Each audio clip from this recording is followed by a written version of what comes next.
Over 4 months, 11 caregivers walked through the iron gate of the Fontaine estate on Lake Michigan. Not one of them lasted a full day. The 7th was paid 4 times the going rate, and still she refused to take her final check. She stopped on the front steps, said one sentence to the woman seeing her out, then walked through the gate without looking back. It isn't the old woman who frightens me. The 12th arrived on a Tuesday morning, while the lake fog still lay across the lawn. Her name was Delphine Whitmore, 28 years old. The medical scrubs she wore had faded at the collar, and on the chest pocket you could still see the stitch marks where a name tag had been removed a long time ago. The woman who kept the house met her in the front hall, looked her over exactly once, and pointed up the stone staircase. Last room down the hall. You're on your own. Then she turned away. No chart, no instructions. No one in that house wanted to walk up to the 2nd floor with her. Della went up alone. The upstairs hallway was dark, because light frightened the old woman. On the oak banister there were scratches, not the scratches of young fingernails, but shallow, trembling marks laid over one another many times. Della looked at them for longer than she needed to. She knocked twice, then opened the door. The brass tray flew past her head, struck the doorframe behind her, and rang out down the whole stone corridor. "Get out of my house." The 71-year-old woman stood, braced against the side of the bed, white hair wild, one hand clamped on the bedpost to keep herself upright. She was shaking. Not from weakness, from rage. "I know what you are. You're the one they hired to guard me. You came to take my things." Della didn't step back. She didn't step forward either. She bent down, picked up the tray, and set it back on the table. "My name is Delphine. I came to take care of you, take care of me." The old woman let out a dry laugh, and somewhere inside that laugh was something that had once been very sharp, a long time ago. The last one said the same words. Then she took my necklace. "Every one of you says the same words." She reached for the glass of water on the nightstand and threw it straight into Della's face. The water ran down her collar, into the worn fabric, soaking the old stitch marks on her chest pocket. Della didn't wipe her face. She didn't say a word. She simply stood there, letting the water drip onto the stone floor. And she looked. Not at the rage. She looked through it, down underneath, to the place the 11 before her had never reached, or had never wanted to. There was no hatred in the old woman's eyes. There was only the terror of someone who had just woken in a strange room, among strange faces, with no memory of how she got there. She wasn't bullying anyone. She was defending herself in a world that erased a little more of the map every morning. Out in the hallway, the sound of the falling tray had brought someone else up the stairs. Shoes on stone, steady, unhurried. The family's private physician stopped in the doorway. She looked at the brass tray, at the puddle around Della's shoes, and then at the old woman. And the first thing she said was not to Della. "Not again, Rosalind. How many times have I told you?" Her voice held no anger.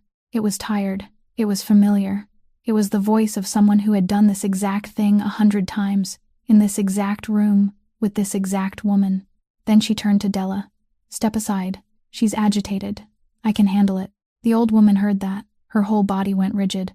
Not with anger, rigid the way an animal goes rigid at the sound of a latch being lifted. The hand on the bedpost tightened until the knuckles went white, and she pulled back half a step, though there was nowhere behind her left to go.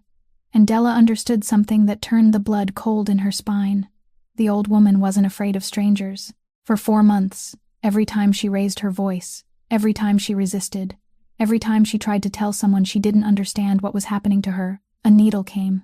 They weren't treating her. They were switching her off. Della turned around. She took one step, only one, and placed herself between the tray and the trembling woman behind her. She didn't shout. She didn't grab at anything.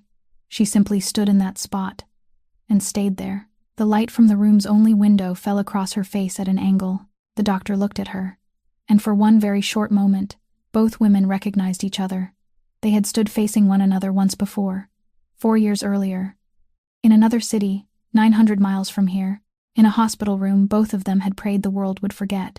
The one who lost everything after that day was Della. The one who signed the report was standing in front of her now. The doctor took half a step back, not out of anger, out of fear. And it was right then that the old woman's voice rose behind her. But this time it was different. No rage, no edge. It was small, and hoarse, and trembling, like the voice of someone calling out across a very great distance, across a great many years. "Josephine, Della turned. The old woman was looking at her, not at her face. She was looking at the shape of the person standing in the way, the shape of the first person in 4 months who had turned her back on the needle to stand on her side. Tears ran down the deep lines of her high cheekbones. "Josephine, have you come home? I've been looking for you for so long." There was no one in that house named Josephine. Her only son, the man no one in that city dared address by name.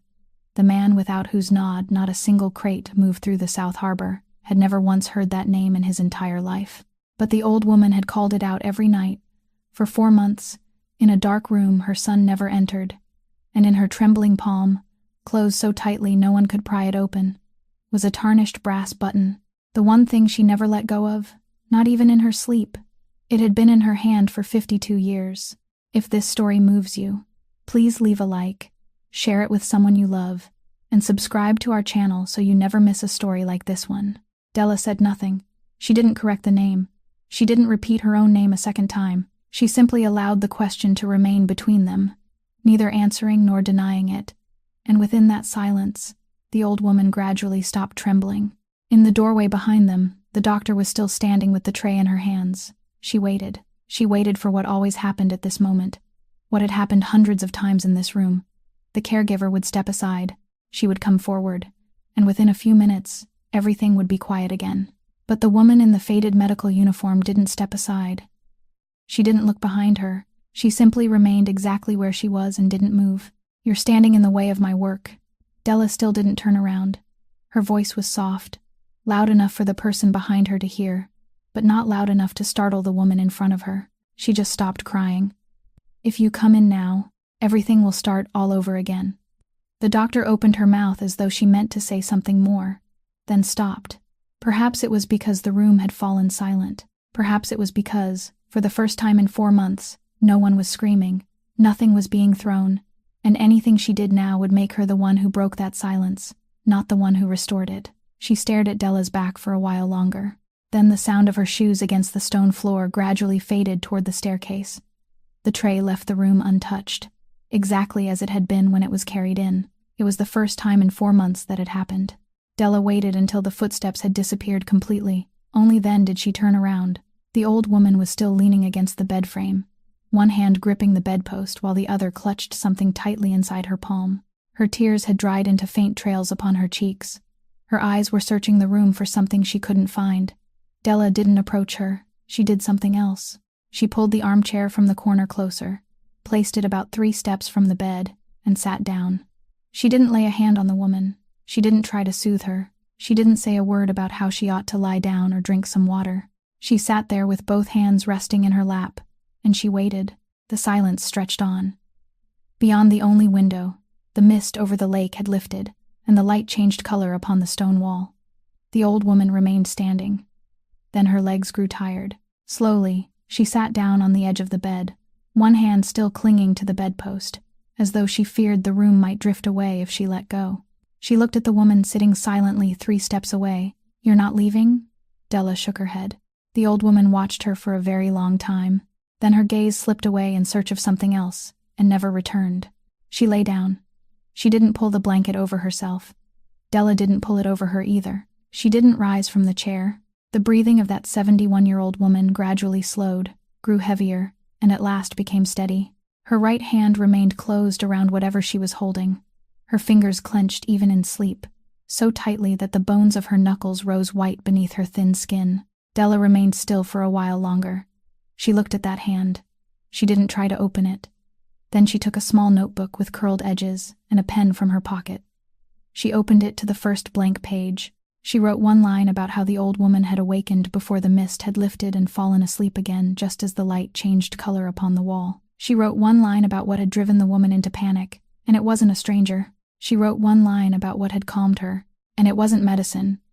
She wrote that the woman wouldn't lie down while someone else was standing, and that she had only sat after someone else in the room sat first. She wrote that the woman never loosened her right hand, not even in sleep.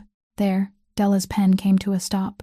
She stared at that final line longer than necessary, much as she had stared at the scratches on the stair rail when she first came upstairs. Then she closed the notebook, slipped it back into her pocket, and settled into the chair once more. Della didn't turn her head toward the window. She remained in the darkened room with the sleeping woman and the hand that refused to open. And she didn't go anywhere. The sound of a car door closing in the courtyard came from an unmarked gray sedan. And the man who stepped out of the back seat didn't do so because he wanted to. 2 of Cornelius Rayburn's men walked on either side of him. Neither touched him. Neither needed to. They escorted him through the foyer, down the corridor hung with portraits of 3 generations of the family, and stopped before an oak door at the far end. Cornelius knocked twice, then opened it. There was nothing in Augustine Fontaine's study meant to be admired. A long table of dark wood, 3 chairs, a window overlooking the gray lake, and nothing at all hanging on the walls. People said it was the most frightening room in the entire city, yet it was so bare that there was nowhere for anyone to hide his fear. Gus stood with his back to them, gazing out over the water. He didn't turn around at once. He let the other man stand there for a while, long enough to hear the door close clearly behind him, and only then did he walk to the table and pull out a chair. "Sit down, Mr. Halloran." The man sat. He was around 50, wearing an overcoat that pulled a little too tightly across the shoulders, and his hands moved from his thighs to the tabletop and then back to his thighs again, as though he couldn't find the proper place for them. Gus took 2 glasses from the cabinet, poured an amber liquor into them, and pushed one across the table. Then he sat opposite him. For the first few moments, he asked no questions. He merely took a sip, set down his glass, and watched the other man with the expression of someone waiting to see whether the weather might change. "Where did your daughter just enroll again?" Halloran looked up. "Where, Mr. Halloran?" "Champaign." His voice was dry. "The State University. What is she studying?" "Nursing." Gus nodded slowly, as though that were a good answer. "Good. There's always work in that profession. You and your wife must be very pleased. The first year's tuition must be quite a burden. We're managing." Gus repeated the word without emphasis or mockery.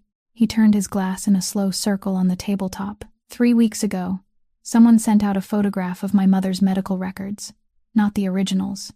A picture taken with a phone, tilted at an angle, taken in the second-floor hallway of my house at an hour when no one was there except the man on night duty. Halloran said nothing. His hands retreated to his thighs once more. "I'm not asking whether you sent it. I already know you did. I'm not asking how much you were paid either, because that figure means nothing to me." Gus set down his glass. He never raised his voice. Throughout the entire conversation, it didn't once rise above the tone a man might use to ask the time. "What I want you to understand is this. In the left drawer of this desk, there's a file containing documents about your family, your address, your mortgage, the name of your guarantor, and even the 4-year tuition agreement you signed in August. I've never opened it. I don't intend to. I merely want you to know it's there." A long silence followed. The color slowly drained from Halloran's face, rising from beneath his chin. "Now you're going to stand up, walk out of here, and go home. You don't need to give me anyone's name. If you tell me today, they'll know by this evening that you spoke. Just keep doing exactly what you've been doing. Keep sending them whatever they ask for." Halloran's head snapped up, and in his eyes was something even harder to understand than fear. Gus rose, walked toward the window, and no longer looked at him. "Go home." The door opened, then closed. Footsteps receded down the corridor, quicker than they had been on the way in. Cornelius Rayburn remained exactly where he was, his hands clasped behind his back, and waited until the sound had vanished completely. "Do you want me to deal with this at the source?" "No." Gus continued looking out over the lake. The wind had risen, and the gray water had turned the color of old metal. "He's the faucet. Cut off the faucet and they'll install another one, and I won't know who the next one is. Leave him where he is." "Then what do I do?" "Follow the water." Gus turned around. "Every photograph he sends, I want to know where it ends up. Not the first person who receives it. The last. Someone wants proof that my mother is no longer of sound mind. And whoever it is doesn't need those papers so they can feel sorry for her." Cornelius was silent for a moment. "Have you considered someone inside the house?" "I've considered everyone inside the house." Gus picked up the glass Halloran hadn't touched, carried it to the sink in the corner, and poured it out, including the person you let through the door this morning. 3 days before she walked through those iron gates, Delphine Whitmore sat in an orange plastic chair in the second-floor waiting room of a medical center on the south side of the city, about 9 miles by road from the Fontaine estate and 900 miles away from the career she had left behind. The waiting room had 14 chairs, and 13 of them were always empty, because people usually came alone and left alone. On the wall hung a poster about a diet low in sodium. Its corners faded with age, and the clock above the reception desk ran several minutes fast, something everyone who came there regularly knew and no one ever bothered to fix. Owen sat beside his mother, his legs swinging above the floor as he bent over the back of a sheet of paper. The boy was 6, and he was drawing dinosaurs. He always drew dinosaurs. He drew them with a blue ballpoint pen he had found somewhere and guarded like a possession all his own. And every one of his dinosaurs had 4 legs of equal length, a neck longer than all 4 legs put together, and a row of spines along its back that he drew with extraordinary care, far more carefully than any other part. "Mom." Della had been looking down the hallway. She turned back. "What is it, sweetheart? Can this dinosaur run fast?" The boy held up the paper, gripping both edges with his hands, as solemn as someone presenting a blueprint. "Look at its neck. If its neck is this long, will it get in the way when it runs?" Della studied the dinosaur for a moment, then she laughed, the sound escaping before she could hold it back, louder than was proper in a waiting room, and the woman sitting at the far end of the row looked up and smiled too, even though she hadn't heard the question. "I think it would have to learn how to wrap that neck around its shoulders." "Wrap it around its shoulders?" Owen frowned, then burst into delighted laughter, the way children do when they hear something absurd and decide they love it. "It can't do that, Mom. It doesn't have any arms to wrap it with." "Then draw 2 arms for it." "Dinosaurs with long necks don't have arms." He said it in the voice of an expert patiently correcting someone outside his field. "Everybody knows that." Della nodded and said she was sorry she hadn't known, and Owen forgave her at once before returning to the row of spines along the dinosaur's back. It was then that the nurse at the reception desk called her name. Della stood, walked over, and was handed a sheet of paper. She read it right there, standing up without sitting down, and when she reached the end, she read it again, more slowly. On that sheet of paper were a number and a deadline. 30 days. If the outstanding medical bill wasn't paid, or an approved payment plan wasn't arranged within 30 days, the patient's file would be transferred for review, and review meant that the tiny name on that file would sink somewhere deep within a very long list where people spent lifetimes waiting. The nurse added a few more words in a gentle voice, the kind people used when they knew the thing they were delivering wasn't their fault. Della thanked her. She thanked her twice. Then she folded the paper in half, folded it again into quarters, ran her thumb along the creases until they lay flat, and slipped it into the inside pocket of her coat. She remained there for one more moment with her back to the row of chairs. Then she turned, walked back, and sat beside her son. "Are you finished with your drawing?" "Almost. Let me ask you something." She leaned closer to look at the paper. "What does your dinosaur eat?" Owen looked up, his eyes shining, because this was clearly a good question, and adults rarely manage to ask good questions. "It eats the leaves at the very top of the trees, only the ones at the top. Its neck is so long that it can reach high enough to get them, where the other dinosaurs can't. And what happens when all the leaves at the top are gone? Then it goes and finds another tree," the boy said with absolute certainty. "It just keeps walking. It can go a really long way." Della nodded. She sat upright again and looked at the fast clock on the wall, letting her thumb pass once more over the folded paper inside her pocket, through the fabric where no one could see.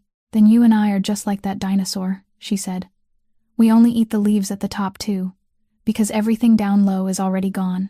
That same afternoon, while Della was still sitting with her son in the second-floor waiting room, 9 miles away, a thin file was laid upon the dark wooden table in the room with nothing hanging on its walls. Cornelius Rayburn said nothing as he set it down. He merely stepped back half a pace and waited. Gus opened the file. The first page was a copy of a ruling issued by the Michigan State Professional Licensing Board, dated 4 years earlier, with the words "suspended" stamped across the signature section. The second was a statement of outstanding debt from a medical center, with a figure on the final line that a person had to look at twice before believing it could belong to one human being. The third was the transplant waiting list record of a 6-year-old patient. The fourth was a collection of pay statements from 3 different workplaces in the same week, and when the hours were added together, the total exceeded the number of hours an ordinary person remained awake. Gus turned the pages one by one. He didn't skim them. He read them as he would read a contract, pausing at the lines other people would have overlooked. "She doesn't have a license to practice," Cornelius said. "No professional liability insurance. No one standing behind her. If anything happens in this house, no one will protect her, and there won't be anyone to sue. What else? Her husband died 3 years ago in a construction accident. The insurance company denied the claim. She fought them in court for 3 years and got nowhere. She lives in Bronzeville, on the ground floor, alone with the boy. Cornelius paused. To be honest, I don't like this file. Someone that desperate is easy to buy. Anyone can offer her money. And if they offer enough, it's done. She needs exactly the thing someone else can give her. Gus closed the file. He didn't answer at once. He looked out over the lake for a while, then slid the file into the left drawer, the drawer where he kept the things he didn't yet need. You're half right. Which half? Desperate people are easy to buy. Gus closed the drawer. But desperate people are also the only ones willing to stay. The 11 before her all had somewhere else to go. She doesn't. Cornelius fell silent. Let her in.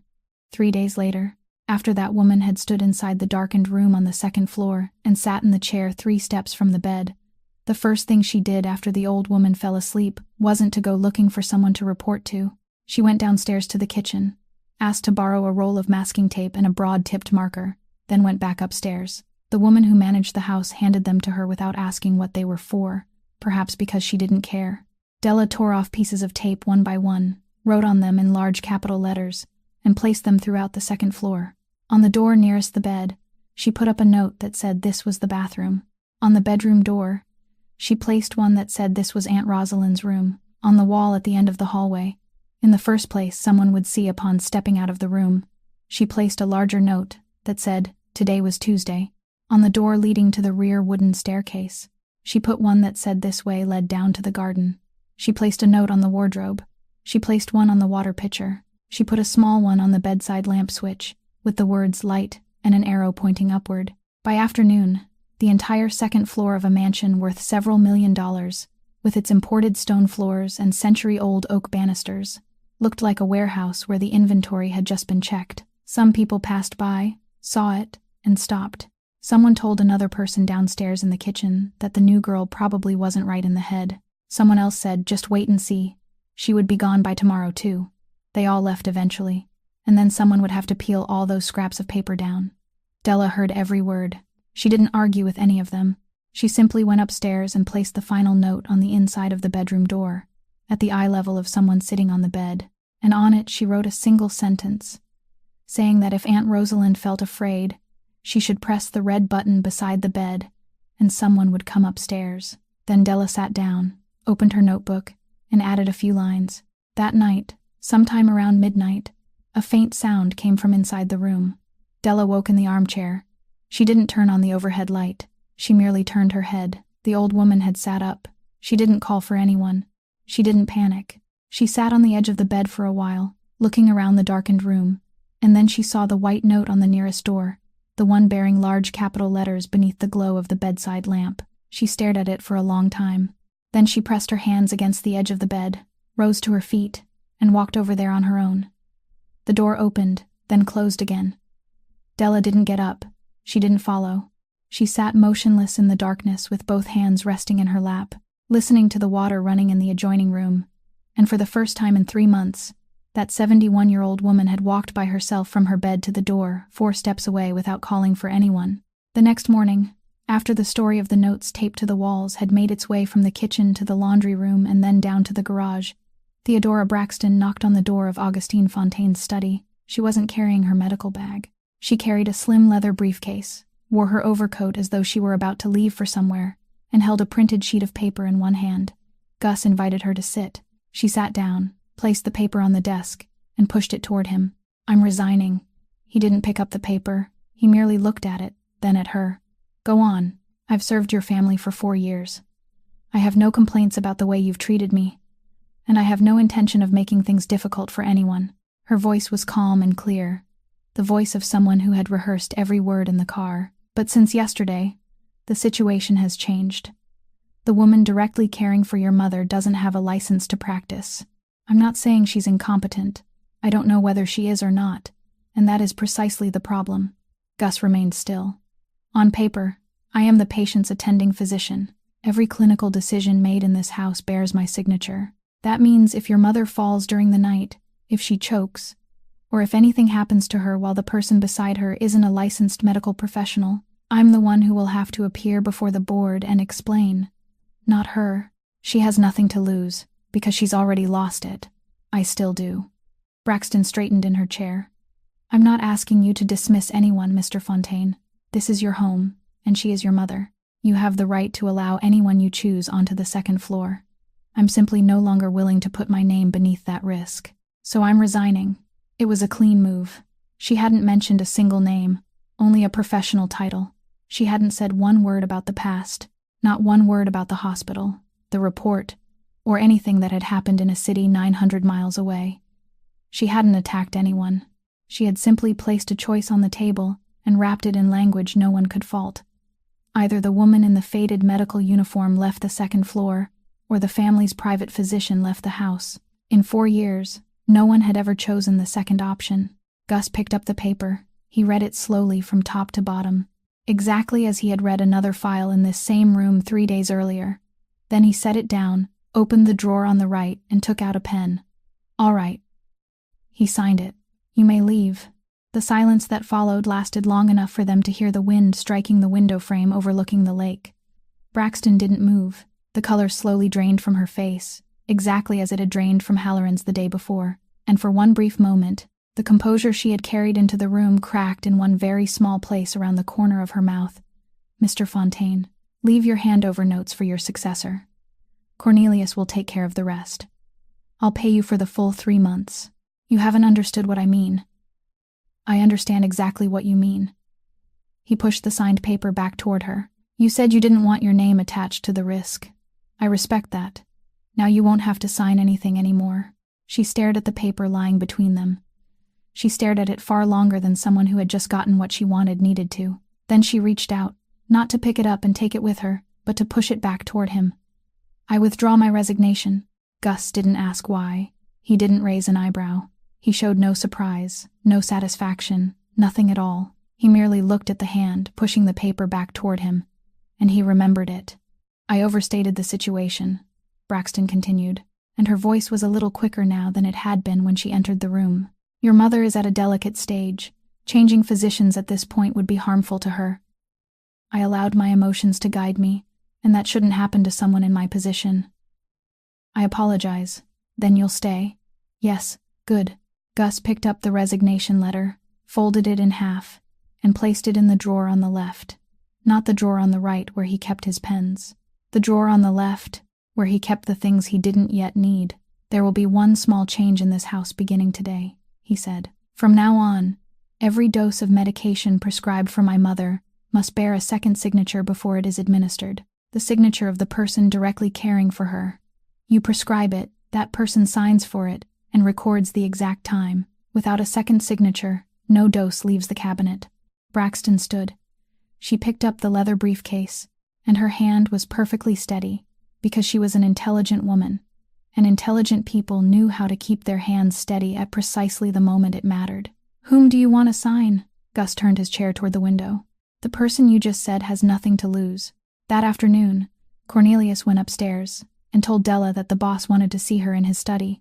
In this house, those words carried a weight all their own, one that anyone who had worked there long enough understood, and the woman in the kitchen who overheard them stopped drying a bowl to watch Della walk down the corridor. Della didn't ask why. She removed her gloves, washed her hands, and went downstairs. She stepped into the room with nothing hanging on its walls, and Gus pointed to the chair opposite him. She didn't sit down immediately. She took the small notebook with its curled edges from her coat pocket, placed it on the dark wooden desk, pushed it toward him, and only then took her seat. What is this? The past 48 hours. Gus opened it. The first page was almost completely filled with writing, small letters written in ballpoint ink, without a single unnecessary word. There were no adjectives. Not one sentence began with I think or perhaps. There were only observations.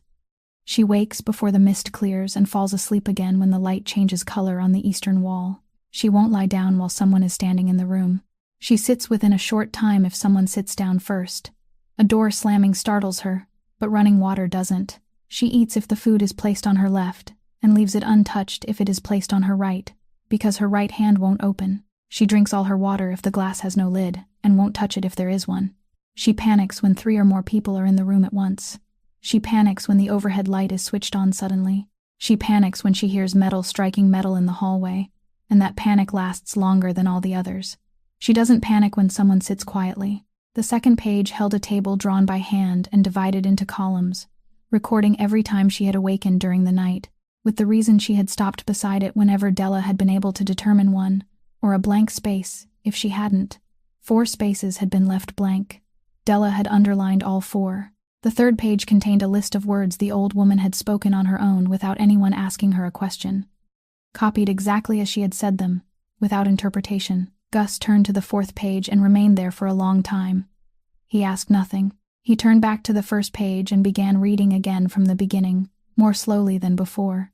The only sound in the room was the rustling of paper. 11 people came before you, he said, his eyes still fixed on the page.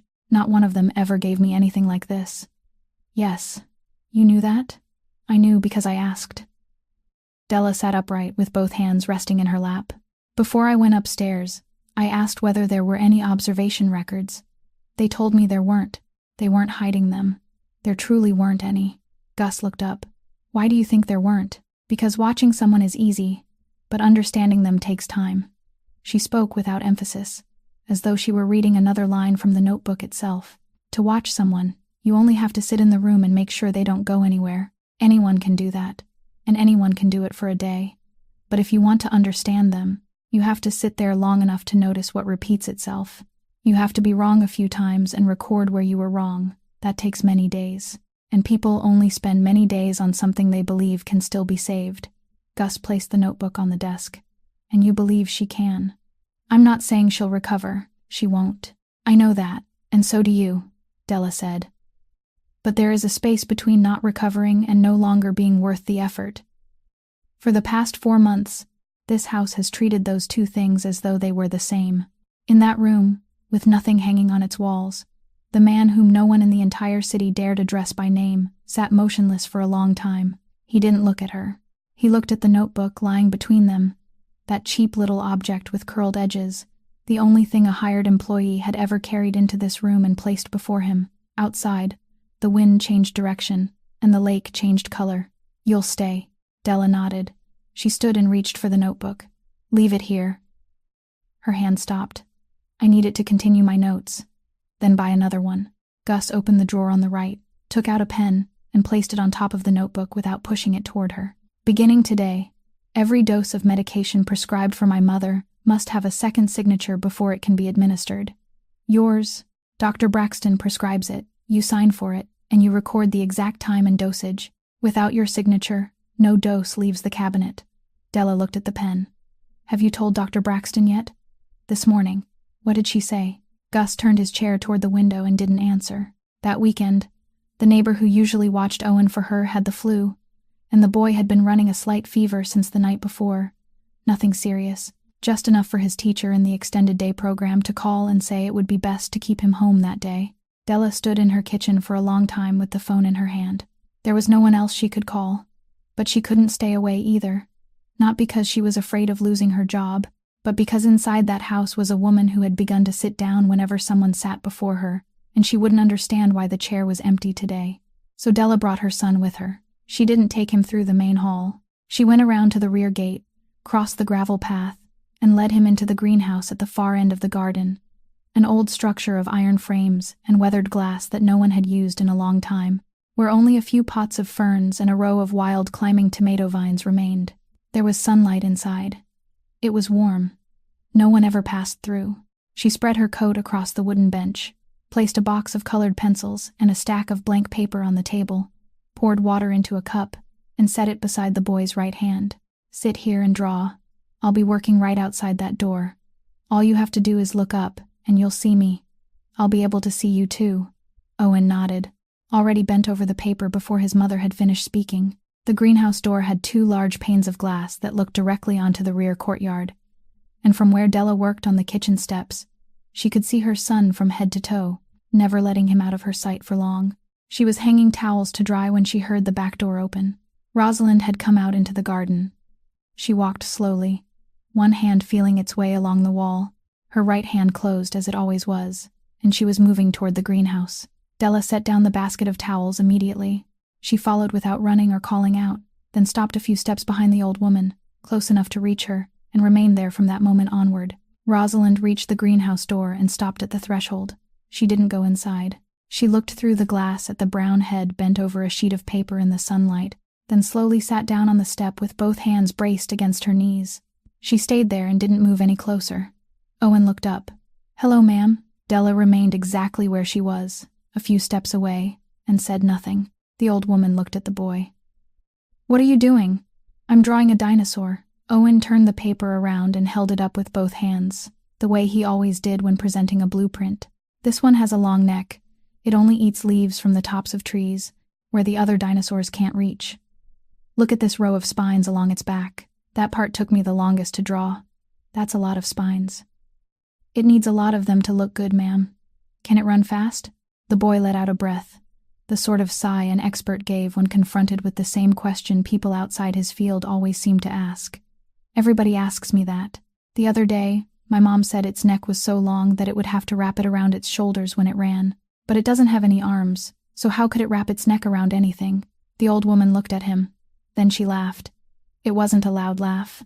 It was dry and slightly hoarse, rising from somewhere deep inside her that hadn't been used in a very long time, and it lasted only for a few breaths. But it was real laughter. And her entire face changed while it passed through her, the wrinkles around her eyes gathering in a direction completely different from the one they had taken for the past 4 months. During those 4 months, inside the gray stone house beside Lake Michigan, no one had heard that sound. "What are you laughing at, ma'am?" "Nothing, child," she said. "Keep drawing." Owen lowered his head and continued. The old woman remained seated on the step. She didn't go inside. She didn't stand. She kept both hands braced against her knees and watched the brown head bowed in the sunlight. She didn't ask his name. She didn't call him by anyone else's name. She simply sat there and watched. Della remained a few steps away without moving. At the far end of the courtyard, the back door of the house had opened at some point. Augustine Fontaine stood there, still holding the coat he had just taken off, and he didn't descend a single step. Across the sunlit courtyard, he watched his 71-year-old mother sitting on the greenhouse step, laughing with a child she didn't know, and he stood there for a long time without speaking or calling for anyone. Then he turned back inside and closed the door so gently, with such care, that it didn't make a sound. Early the following week, the weather turned cold, and Della decided to wash the old woman's winter coats before she needed them. The wardrobe in the corner of the room was an old, 2-door wooden cabinet that nearly reached the ceiling, and in all 4 months, no one had likely opened it deeply enough to reach the back, because when she pulled the doors apart, the smell that drifted out was the stale scent of fabric left untouched for far too long. She took each garment down, shook it out, folded it, and stacked it on the chair. A fleece coat, a dark blue wool cloak with fabric-covered buttons, a thick sweater with a collar that had stretched out of shape. When she lifted out the heaviest coat from the very back, something fell from the hanger to the bottom of the wardrobe. Something light that made a dry tapping sound against the wood. Della bent down. It was a phone. A cheap one with a small screen and a black plastic casing scratched at one corner, fastened to the hanger with a rubber band and hidden behind the thickest coat, in a place someone sitting on the bed would never see and someone cleaning carelessly would never touch. She sat on the edge of the chair and held it in her hand for a while. Then she pressed the power button. The screen lit up. It still had some battery left. Only 1 bar. The kind of phone that could remain switched off and hold its charge for weeks. There was no lock, no photographs, no messages, no contacts, nothing at all. There was only one thing stored on it, a folder containing 17 audio recordings, numbered by date, the final one recorded 4 weeks earlier. Della looked toward the bedroom door. The old woman was asleep. She rose, closed the door, sat in the armchair in the corner, and played the first file at the lowest possible volume, holding the phone close to her ear. The recording crackled as though it had been made from inside a coat pocket, with the sound of fabric rubbing against fabric. A young woman's voice whispered very close to the microphone, carefully reading each word, as though she were taking dictation. She read the date. She read the name of a medication, then stated the quantity taken from the cabinet, followed by the quantity actually given to the patient. The 2 numbers weren't the same. Then she paused, drew a breath, and added one more sentence. I asked about it. They told me to sign the blank space and said someone else would take care of the rest. The second file was the same. So was the third. A different date, Different numbers, a different discrepancy. Della listened to all of the first 7 files, and in none of them did the whispering voice mention a single name. She spoke only of people, of them, and once, of those above. By the 12th file, the voice had changed. It was faster and thinner, and halfway through a sentence, it stopped completely before continuing. The young woman said she had tried to speak with someone in the house, and that person had warned her not to be foolish. She said someone had asked where she lived, and it hadn't been asked out of concern. She said she was leaving the phone here instead of taking it home, because bringing it home would be more dangerous. The 15th file lasted less than half a minute, and she didn't read any numbers at all. She spoke only one sentence, then stopped the recording. She isn't violent. She's only trying to tell people she's afraid, but every time she speaks, they make her quiet again. Della lowered the phone onto her lap. She sat motionless for a long time in the darkened room, looking toward the bed and the tightly closed right hand of the sleeping woman lying there. Then she opened the final file. It had been recorded at night. The static was much louder, and the voice was scarcely a whisper anymore. It was little more than breath. The young woman said someone had come to the house that evening. The visitor hadn't gone upstairs and had remained in the study below, but she had overheard part of the conversation while passing by. She said the person wasn't a doctor. She said this wasn't only about the medication, it was about documents. And what they needed wasn't the numbers in the cabinet, but another piece of paper, one stating that the old woman was no longer there. Then something sounded in the background, a very faint noise, perhaps a hinge or the tap of a heel against the stone floor. The voice stopped abruptly in the middle of a sentence. The recording ended there. There was no sound of the phone being switched off. It simply ended. Della rewound the final passage and listened again. Then once more, she looked at the date on the file, 4 weeks earlier, and remembered what the woman downstairs in the kitchen had casually mentioned while drying a bowl, that the 11th caregiver had been the youngest of them all, had worked almost an entire day, then vanished during the night without collecting her wages or even taking her handbag. Della turned off the screen. She looked at the scratched black plastic phone resting in the palm of her hand. Then she stood, and she didn't return it to its hiding place behind the coat. That afternoon, Della left later than usual because she had stayed behind to make sure the old woman was fully asleep. She walked along the gravel path toward the iron gate, clutching the cloth bag against her stomach. Inside it were a roll of tape, an empty lunch container, and a black plastic phone she hadn't returned to the wardrobe. The sky had already darkened, and mist from the lake had begun creeping across the lawn. When she reached the gate, someone was standing there.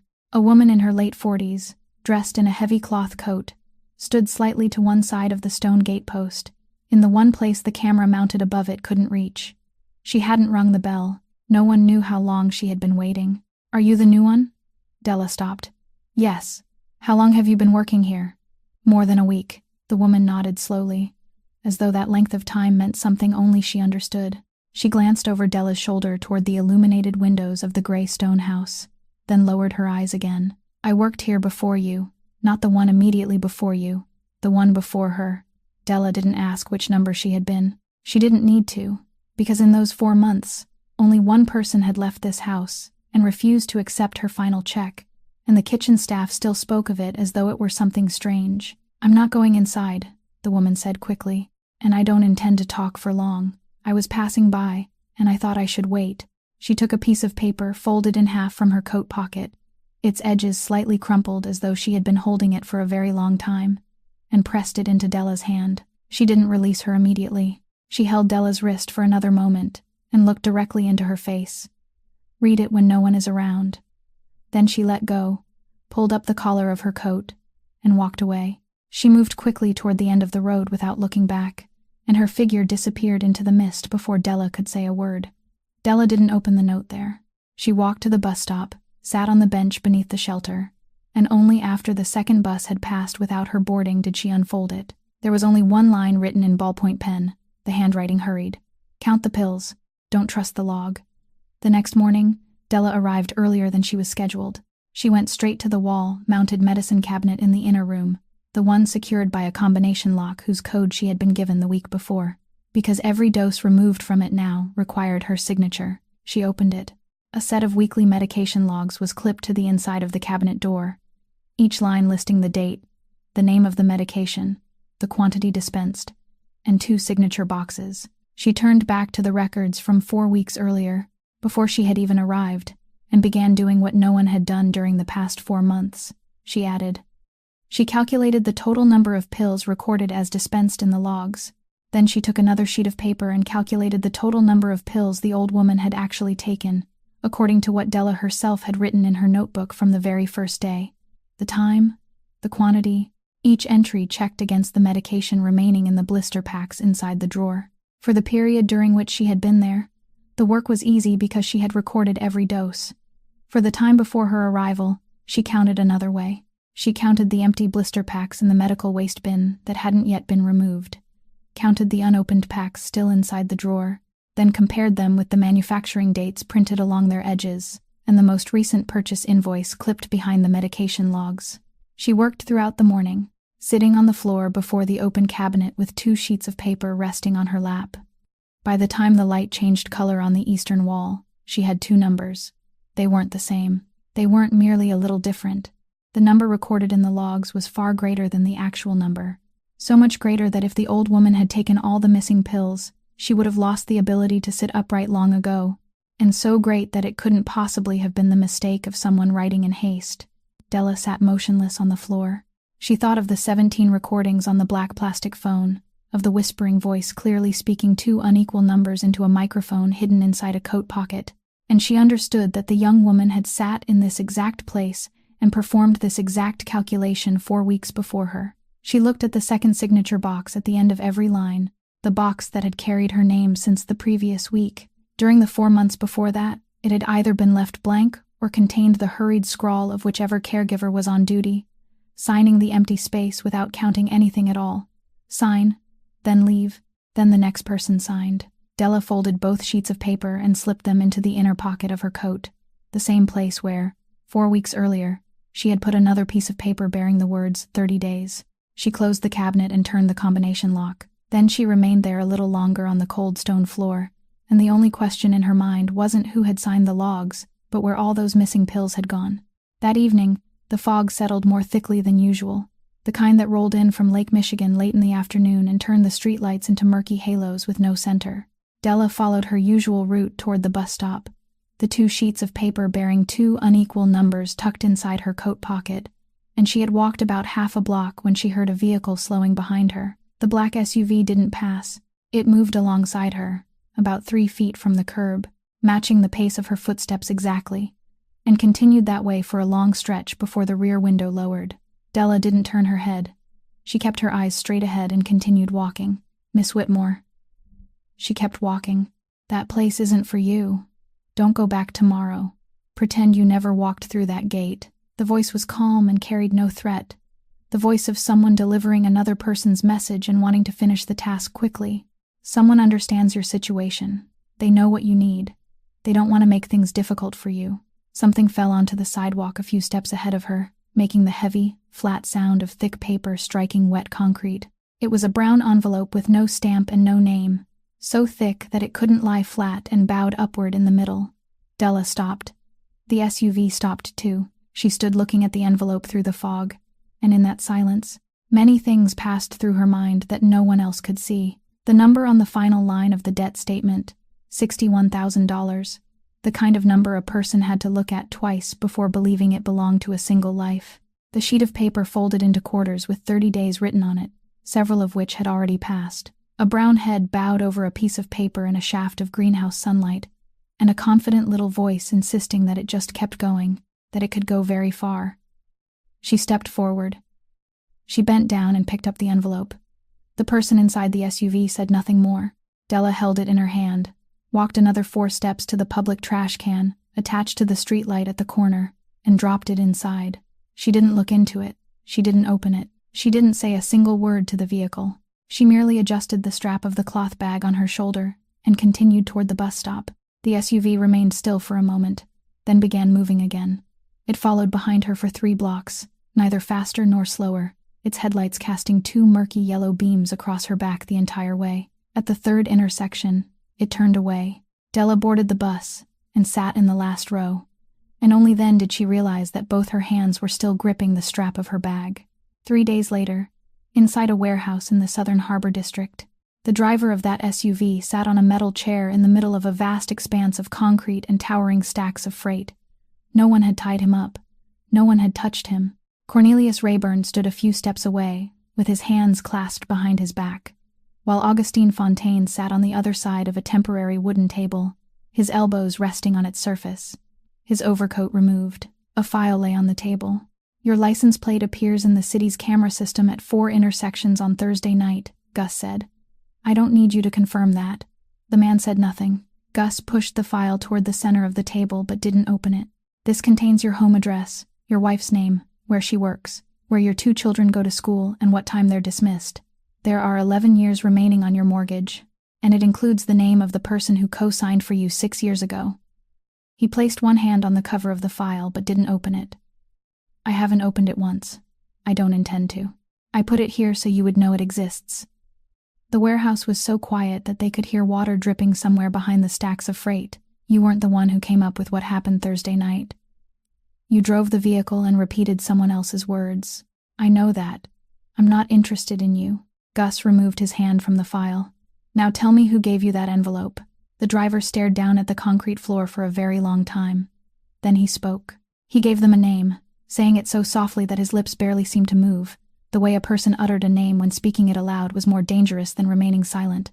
Cornelius Rayburn's head snapped up. He stepped forward half a pace, then stopped.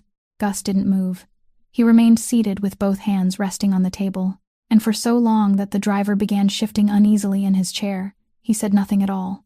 Then he rose, picked up the file, and walked toward the warehouse door. He stopped there and turned halfway back. "Go home. Don't change your phone number. Don't move. If they call you again, accept the job as though nothing has happened." "What am I supposed to do?" "Do exactly what they tell you," Gus said. "Then call Rayburn before you get into the vehicle." Outside, the wind swept in from the water, and Cornelius had to quicken his pace to keep up. "I thought it was Merrick." "So did I." Gus opened the car door. In the light spilling from the warehouse, his expression didn't change, but the hand gripping the door handle remained still 1 moment longer than necessary. "Find out how long that person has been inside my house."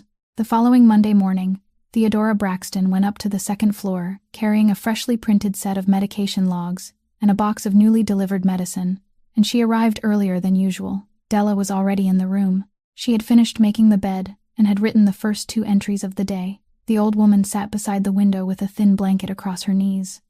Braxton placed the box of medicine on top of the cabinet. "Sign here." She opened the medication logs and pressed one finger against the second signature box on the first line. "The morning and evening doses for the entire week. Sign once for all 7 days, and it'll save you the trouble of going back and forth."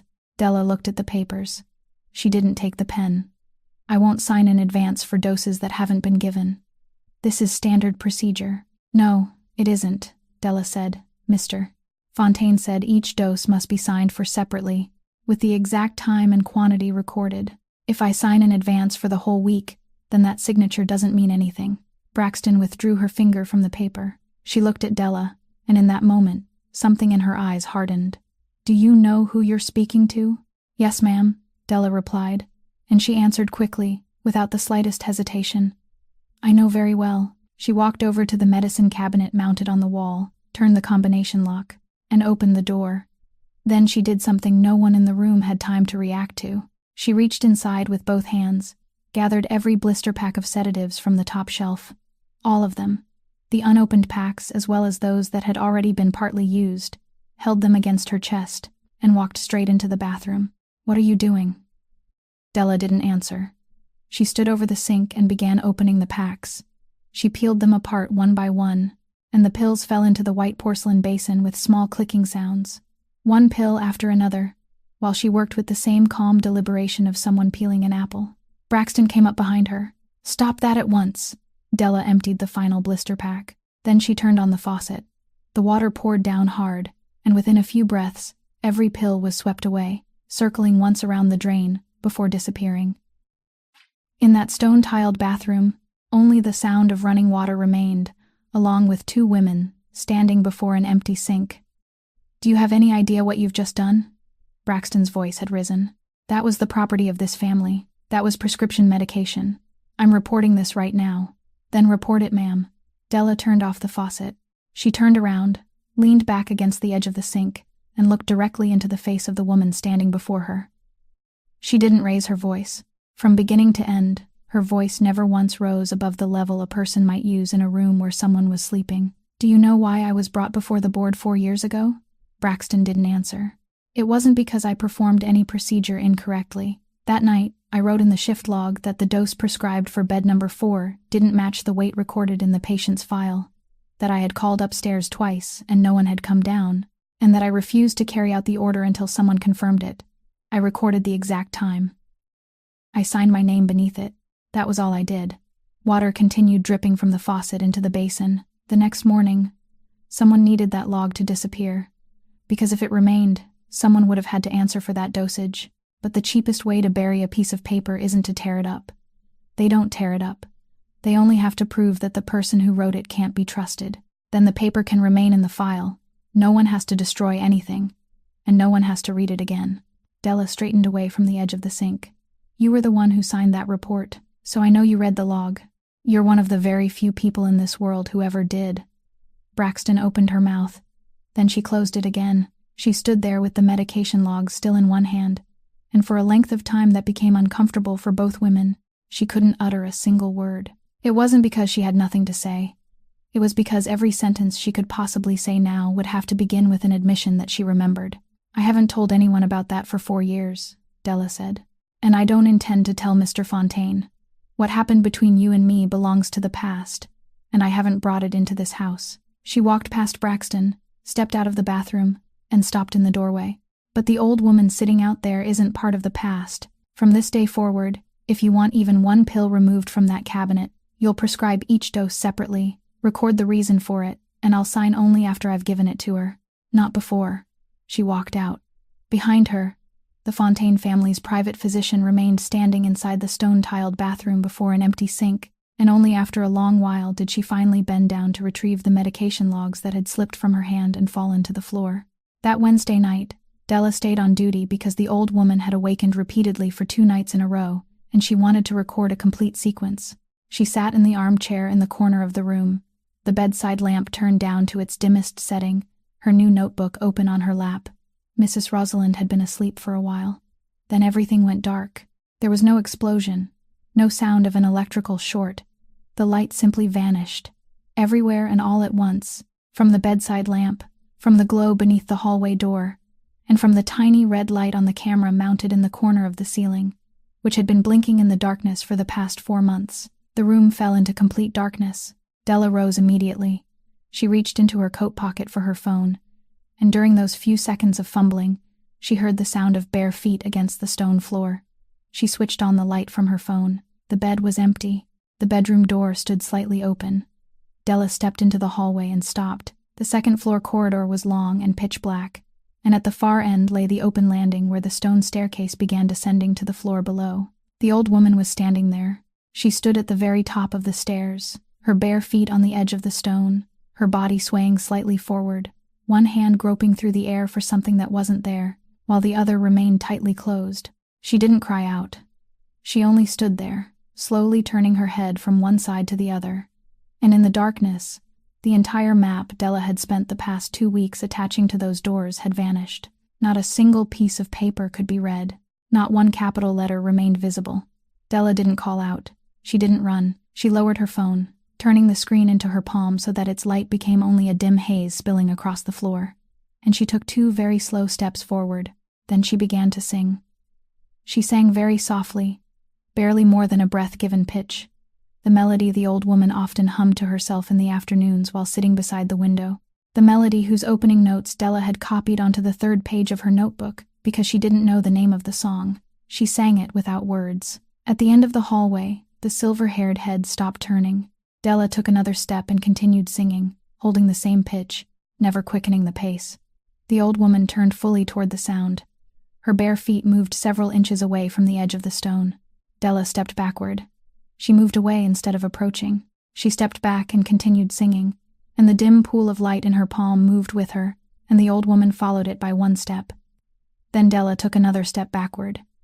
The old woman followed again. They continued that way, 1 step at a time, one woman retreating while the other moved forward. and that wordless melody stretched through the dark hallway like a fragile thread no one was allowed to break. The distance between those two bare feet and the edge of the stone staircase slowly widened, several inches, then twice that distance, then 3 full steps, then nearly the entire length of the hallway. Della kept moving backward until her back touched the bedroom doorframe. She retreated into the room. The old woman followed her inside. Della held out her hand, and the old woman took it. It wasn't Della who took hers. That hand was cold and trembling. Della guided her to the edge of the bed, knelt down, wiped both her feet with the dry towel hanging at the foot of the bed, then pulled the blanket over her. The old woman whispered something so softly that Della couldn't make out the words, then fell silent. At that exact moment, the lights came back on. The entire second floor flared to life at once. The bedside lamp, the glow beneath the door, and the tiny red light in the corner of the ceiling, which began blinking again. Della turned toward the hallway. Augustine Fontaine stood at the foot of the stone staircase. He wasn't holding a light. He wasn't wearing his coat. One hand rested on the oak banister, directly over the shallow scratches layered upon one another, and he was looking up toward the landing above. She didn't know how long he had been standing there, but the way his hand rested on the banister, the way his shoulders leaned forward, and the fact that he hadn't climbed even a single step told her that he had been there from the beginning. He had heard every note of her quiet song in the darkness, had counted every backward step, and hadn't dared to come up. They looked at one another across the distance between them. He said nothing. He turned away, and the sound of his footsteps receded toward the far end of the hallway below.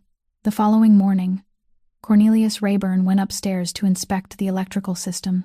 Della asked him why the entire house had lost power the night before. Cornelius said it had probably been caused by the power lines outside, that such things often happen during this season, and that he had already sent someone to inspect them.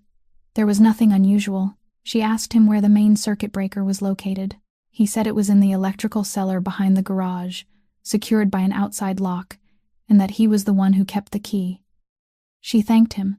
That night, the security camera covering the rear path behind the garage had recorded a man descending into the electrical cellar approximately 4 minutes before every system in the mansion went dark. The man had unlocked the door with his own key.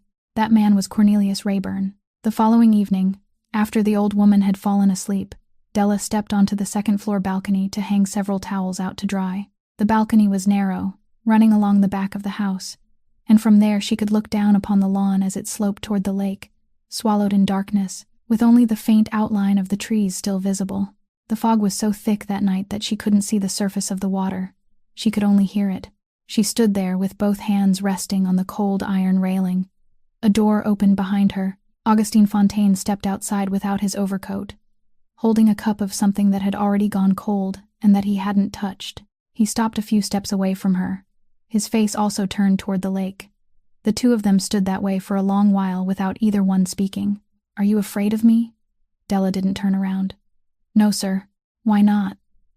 "I don't know, sir." She was telling the truth. "I only know that I'm not." Gus nodded slowly, though she couldn't see him. He set the cup on the railing. "Then I'll tell you something." His voice was calm, no louder than the wind. 4 years ago, a man sat in the room downstairs, in the very chair where you sat. He wasn't a bad man. He simply owed money to the wrong people, and he thought he was smarter than I was. He walked out of that room, made it through the gate, and got into his car. He never made it home. The fog drifted through the space between them. "I'm not telling you this to frighten you. If I wanted you to be afraid, I wouldn't need to tell you anything." He looked down at the dark lawn. "I'm telling you because when I was a boy, my mother taught me something. She said never let anyone walk through the door of your home without knowing what they're walking into. She said that if they know and still choose to enter, then it's their burden. But if they don't know, then it's yours." He paused. "She taught me many things. I've forgotten nearly all of them. That's the only one I still remember." For the first time since he had stepped outside, Della turned her head and looked at him. He was still gazing toward the lake. "Now you know," he said. "So if you don't come back tomorrow, I won't send anyone to look for you." She lowered her eyes to her hands on the railing. "Mr. Fontaine." "Yes. There's something people often misunderstand," she said. "They think the most frightening thing is losing a job, or losing money, or losing a home. It isn't, sir. Losing those things is painful, but they can be rebuilt. What can't be rebuilt is what happens when someone takes away your right to be believed. The wind swept across the balcony, and the fog gathered on the railing in a thin film of moisture. After that, it doesn't matter what you say. You tell the truth, and people listen, nod, then go and check it with someone else. You tell them something that happened, and they ask what proof you have. You remain silent, and they say there must be something behind it. You speak, and they say, "There she goes again." There wasn't the slightest trace of bitterness in her voice. She sounded like someone describing the weather in the place where she lived. Then, after a while, you begin thinking twice before you open your mouth.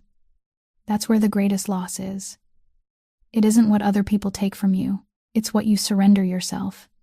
Gus turned and looked at her. Then what do you have left? Della lifted one hand to the pocket on her chest. She didn't pull at the fabric or point to anything. She merely placed 2 fingertips over the exact place where, upon the faded cloth, the stitching marks left by a name badge removed long ago were still clearly visible, and she held them there for a moment. "They can remove this," she said. "They can't remove what I know how to do." Then she lowered her hand. Gus looked at her for a long moment, the cold distance between them completely vanishing in the quiet fog. For the first time in years, the hardened posture of the city's most feared man softened. He stepped closer, his hand reaching out to gently rest over hers on the iron railing, a soft, warm touch that made Della's breath catch. "Then let me protect what you know how to do," Gus whispered, his voice holding a deep, tender warmth she hadn't heard from anyone in a very long time. "Not as your employer, Della, but as a man who never wants to see you stand alone again." Della looked up into his dark eyes, feeling the quiet, steady rhythm of a connection that went far deeper than gratitude. In that silent, misty night, amid all the danger and secrets of the mansion, 2 lonely souls softly found their anchor in each other. Neither of them spoke again for a long while. Below them, the fog had completely swallowed the line of trees, and the sound of water lapping against the retaining wall seemed farther away than it truly was. Gus picked up the cold cup. "Your notebook." "Yes, sir." "You're still writing in it?" "Every day, sir." "Keep writing," he said, then walked back inside. When he reached the doorway, he stopped without turning around. "Starting this week, you're not to walk to the bus stop anymore. Cornelius will arrange for someone to drive you home." Della meant to say that it wasn't necessary. She opened her mouth, then stopped, because she suddenly remembered those 2 murky yellow beams sweeping across her back for 3 blocks through the fog, and she understood that he already knew what had happened, and that he had just said what he meant in the only way a man like him could. "Yes, sir," she said. "Thank you." The door closed behind him with such gentleness that it made no sound at all. The call came while Della was working the night shift, sometime around midnight, after the old woman had finally fallen asleep again. She looked at the name on the screen and knew at once, because that person had never called her at such an hour. The person on the other end spoke slowly and clearly, in the way people were trained to speak to parents, and Della answered with only 2 words. "Yes, sir," exactly 3 times before ending the call. She stood in the middle of the dark room for the length of a single heartbeat. Then she did 3 things. She checked the blanket covering the old woman. She wrote 1 line in the open notebook on the chair, recording the time the woman had fallen back asleep, and another line of instructions for the person taking over her shift. She placed the notebook in the most visible spot on the table beneath the bedside lamp, leaving it open to that exact page. Then she left. She didn't go upstairs to the office to ask permission. She didn't look for Cornelius. She didn't call anyone in that house. She descended the stone staircase, walked through the iron gate, and left. The hospital was 9 miles away, and she arrived while the darkness outside was still absolute. They wouldn't let her inside. They told her the doctor was still working, and asked her to wait in the corridor, and the person who said those words placed a hand very gently on her shoulder, the kind of gesture people made only when they knew they had just said something difficult to hear. The corridor was long and narrow. Recessed fluorescent lights ran along the ceiling, casting an even blue-white glow without shadows, the kind of light that made every hour in a hospital corridor look exactly the same, and caused anyone who sat there long enough to lose all sense of time. 4 gray plastic chairs were fastened together by an iron bar.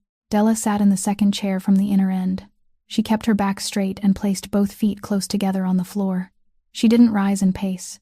She didn't ask anyone another question. She only stared at the closed door at the far end of the corridor.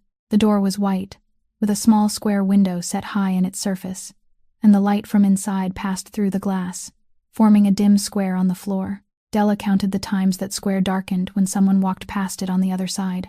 She counted 12, then stopped counting. Around her left wrist was a thin plastic hospital band that had yellowed with age, the kind placed on a patient when they were admitted. So old that the printed words had almost completely faded. She had cut it from the boy's wrist a long time ago and kept it, and no one had ever asked her why.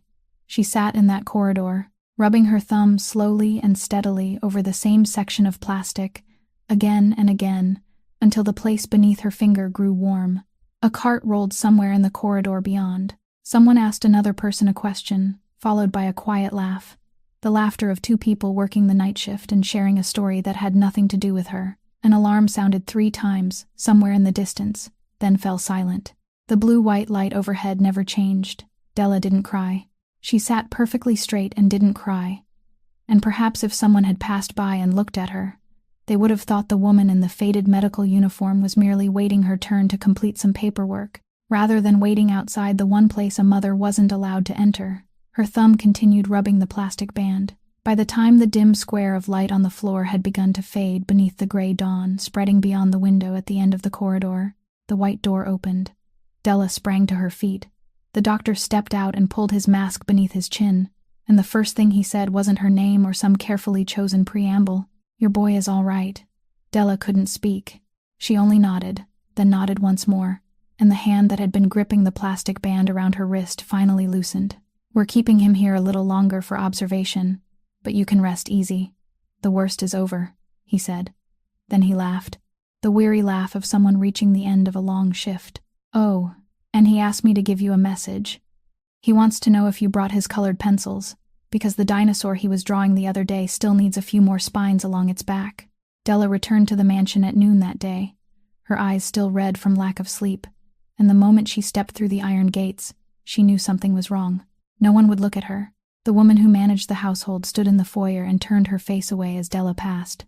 2 of Cornelius's men were waiting at the foot of the staircase, and one of them told her that the master of the house was waiting upstairs on the 2nd floor.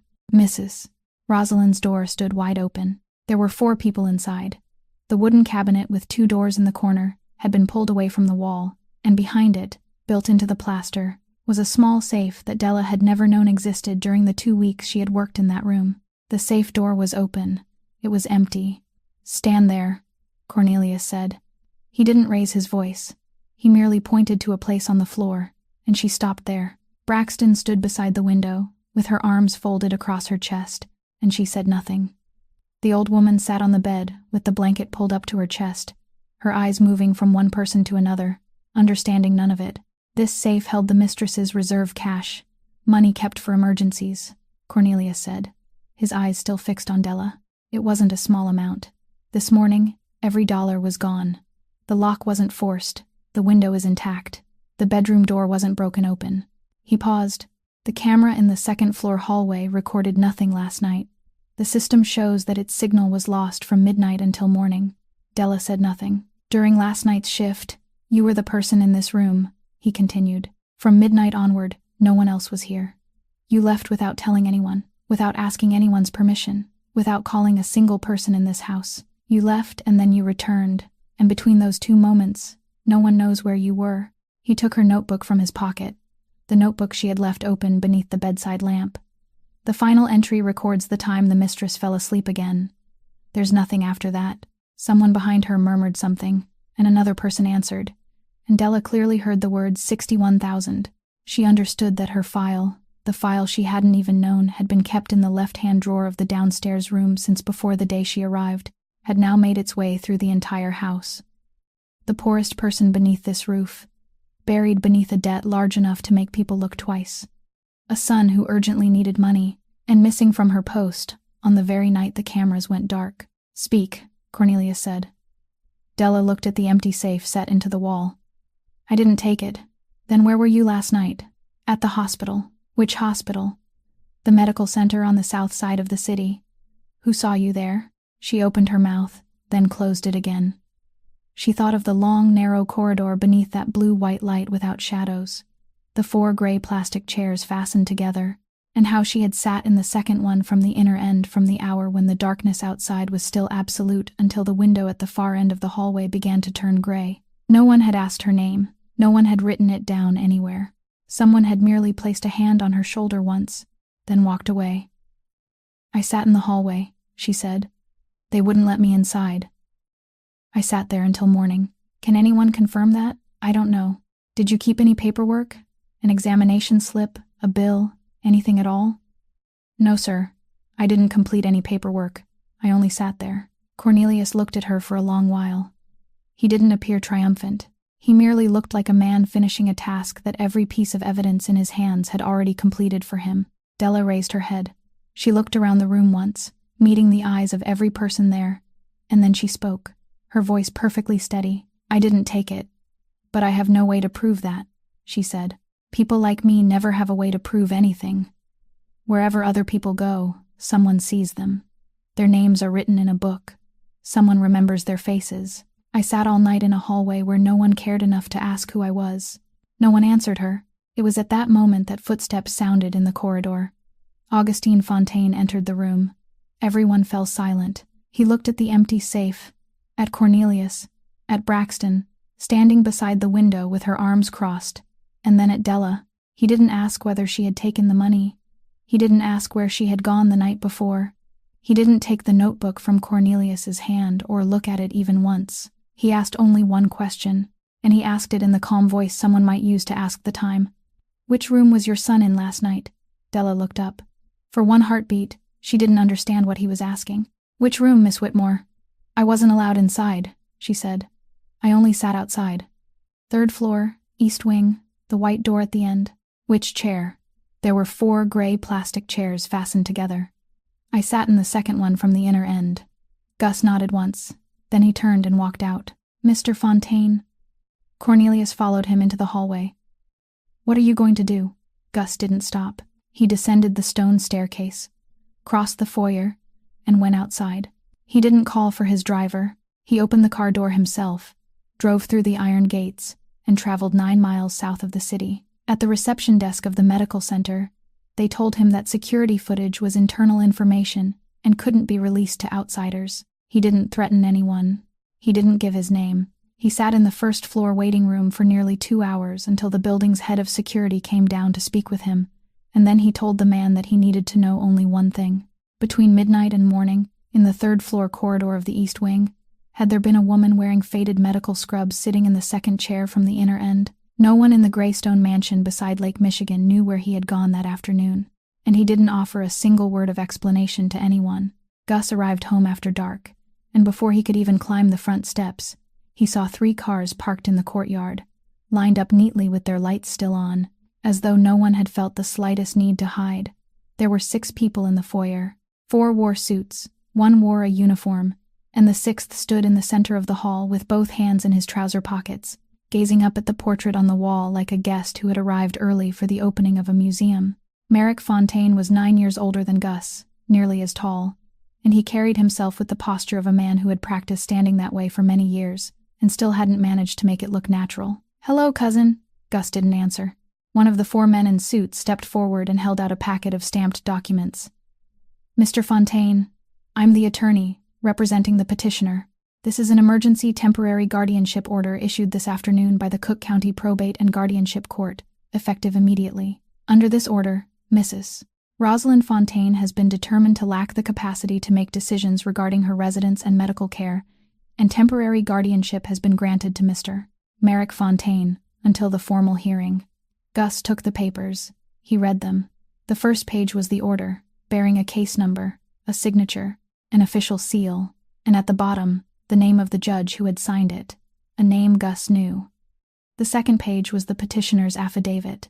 The third was a medical certification spanning 2 pages, setting forth the diagnosis, the stage of the condition, the frequency of the episodes of agitation, the fact that the patient had repeatedly failed to recognize members of her immediate family, and the conclusion that her present environment couldn't ensure her safety.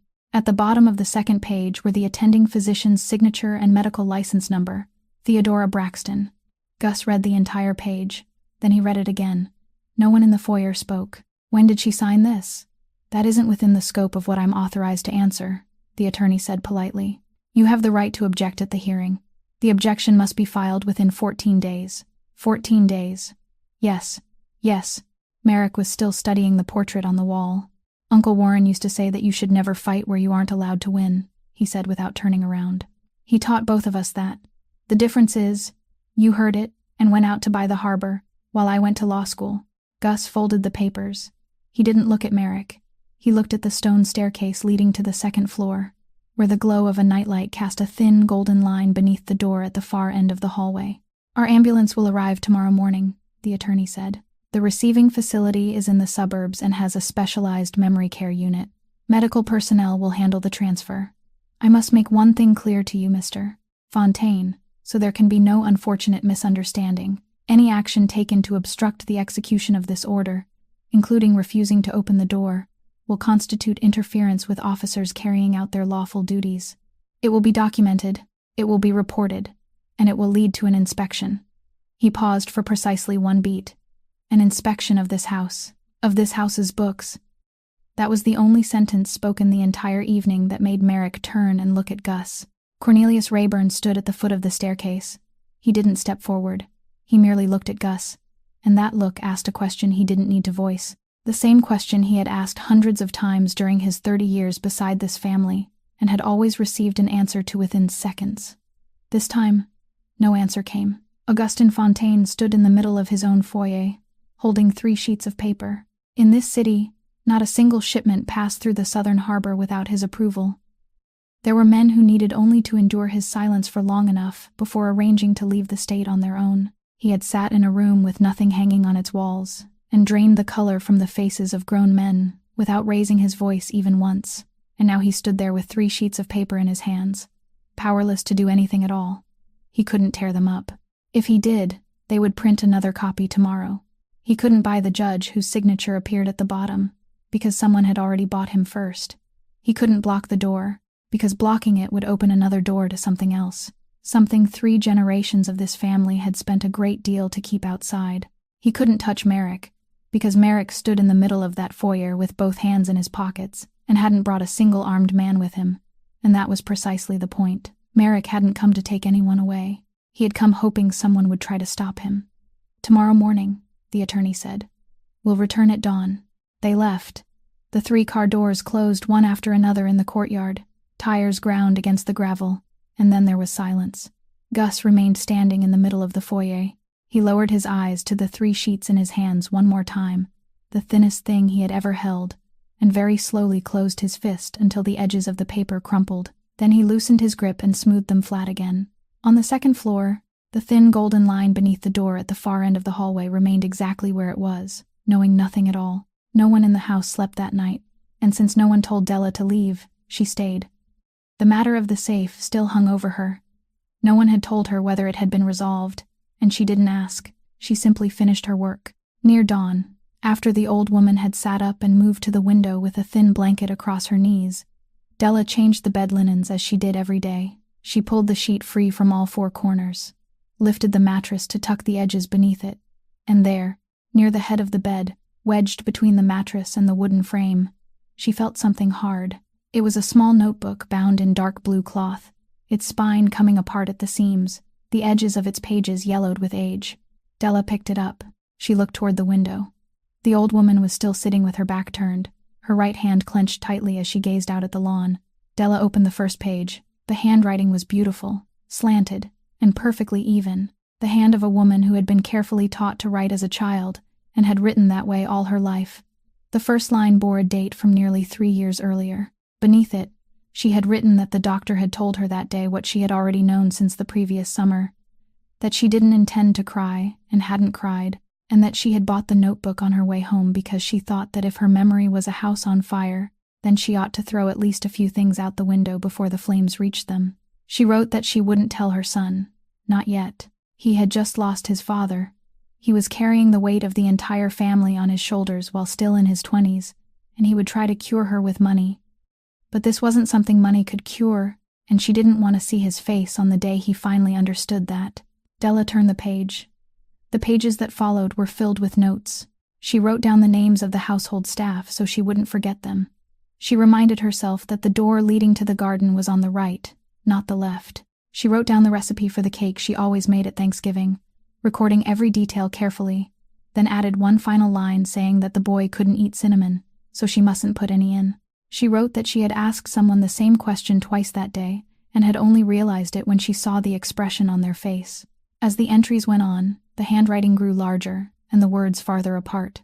The ruled lines on the paper could no longer contain the writing, and the sentences slipped downward at the ends. Some pages held only 3 words. On another, she had repeated the exact sentence she had written on the previous page without knowing it.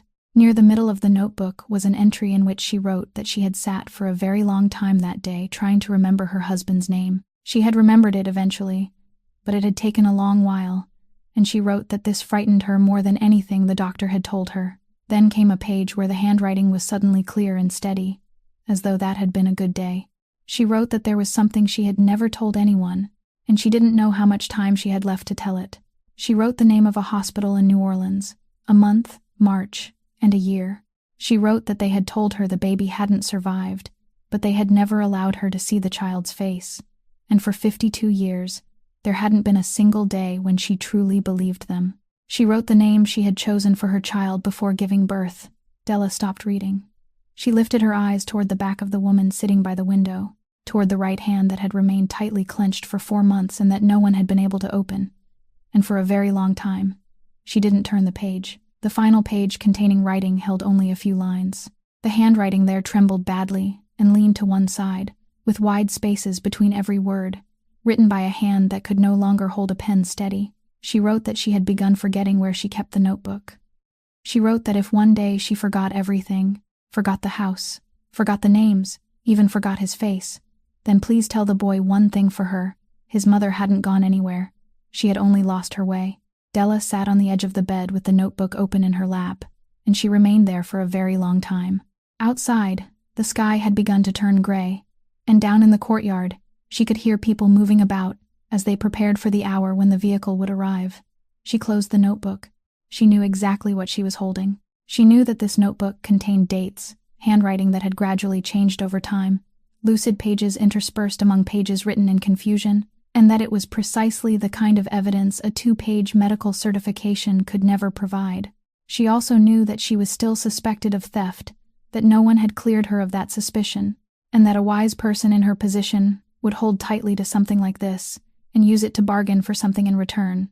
She went downstairs. Gus was sitting in the foyer, still wearing the clothes from the night before, with the 3 sheets of paper lying on the table in front of him. Della walked over, placed the blue cloth-bound notebook beside those 3 pages, then stepped back. "This belongs to her. I found it beneath the mattress while I was changing the sheets." Gus looked at the notebook. He didn't touch it. "Have you read it?" "Yes, sir." "How much?" "All of it," she said. "I read the whole thing before I came downstairs." He lifted his eyes to her. "Do you know how much this is worth?" Della didn't answer that question. She only said, "Read the last written page first, sir."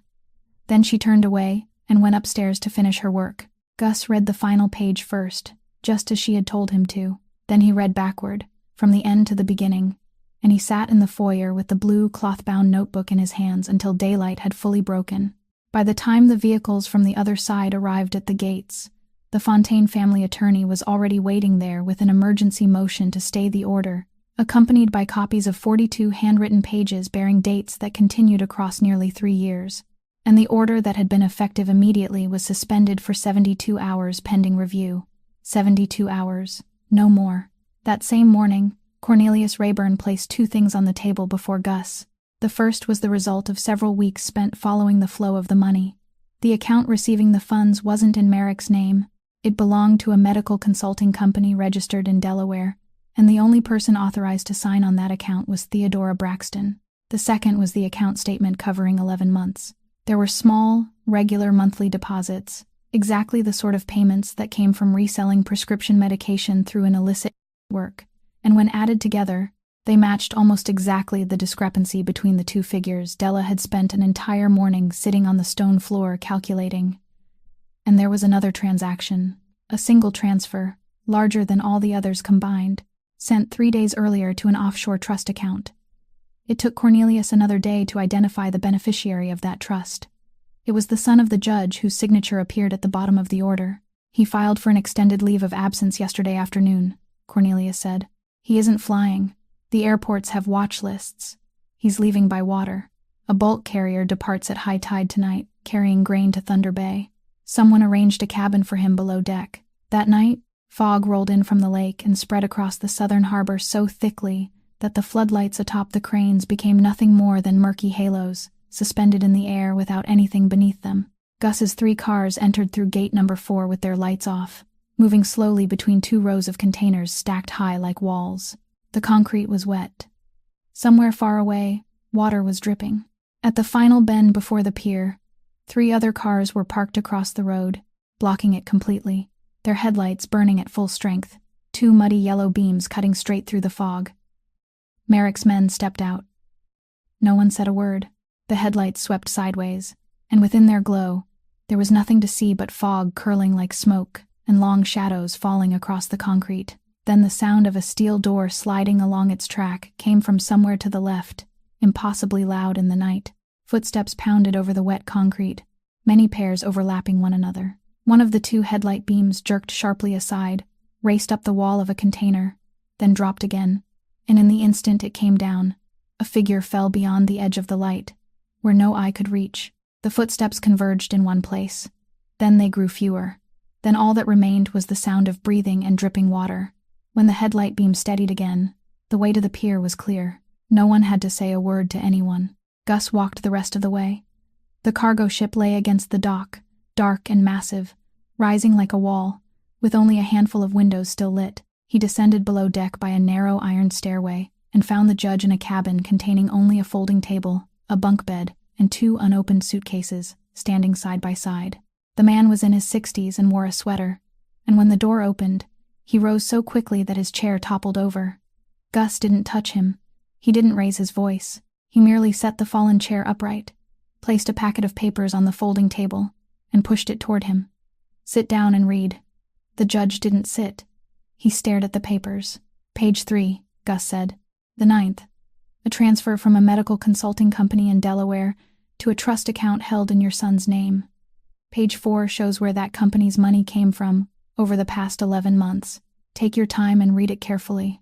I'm in no hurry. That money came from reselling prescription medication taken out of the medicine cabinet in my house, taken from a 71-year-old woman." The judge didn't reach for the papers. The color slowly drained from his face, beginning beneath his chin and rising upward. "I didn't come here to threaten you," Gus said, "and I don't intend to give this to the press. If I did, there would be noise for 2 weeks, and then it would be over. I don't need noise." He placed one finger along the edge of the packet. "I only need you to know that this is here. Tomorrow morning, it could be lying on the desk of the State Judicial Disciplinary Commission, or it could remain untouched in my drawer for another 20 years. Either one is equally easy for me. What do you want?" "The order you signed Thursday afternoon," Gus said. "You signed it without hearing either side, based on 2 pages submitted by someone whose true nature you now understand. You're going back. You're withdrawing that order, and you're recusing yourself from the case. You don't need to give a reason. You don't need to mention my name." A long silence filled the cramped cabin. Outside, somewhere far away across the water, a ship's horn gave one long cry before fading completely into the fog. The judge pulled out the chair and sat down. Then he reached forward and turned to page 3. The order was withdrawn on Monday morning, and that same morning Gus sent 2 of his attorneys flying down to New Orleans with the name of a hospital, a month, and a year copied from the page bearing the exceptionally lucid handwriting in the blue cloth-bound notebook. The hospital had closed long ago, but its records hadn't disappeared. They had merely been transferred to the diocesan archives, and in those archives were things that, 52 years earlier, no one had ever imagined would one day be brought back into the light. It took 9 days. On the 9th day, the 2 attorneys returned and placed 3 files on Gus's desk. The first was an obstetric record. An unmarried 19-year-old woman had been admitted in March and had given birth to a baby girl. The child's weight was clearly recorded. The time of birth was clearly recorded. Her condition was listed as normal. There was no death certificate anywhere in that file.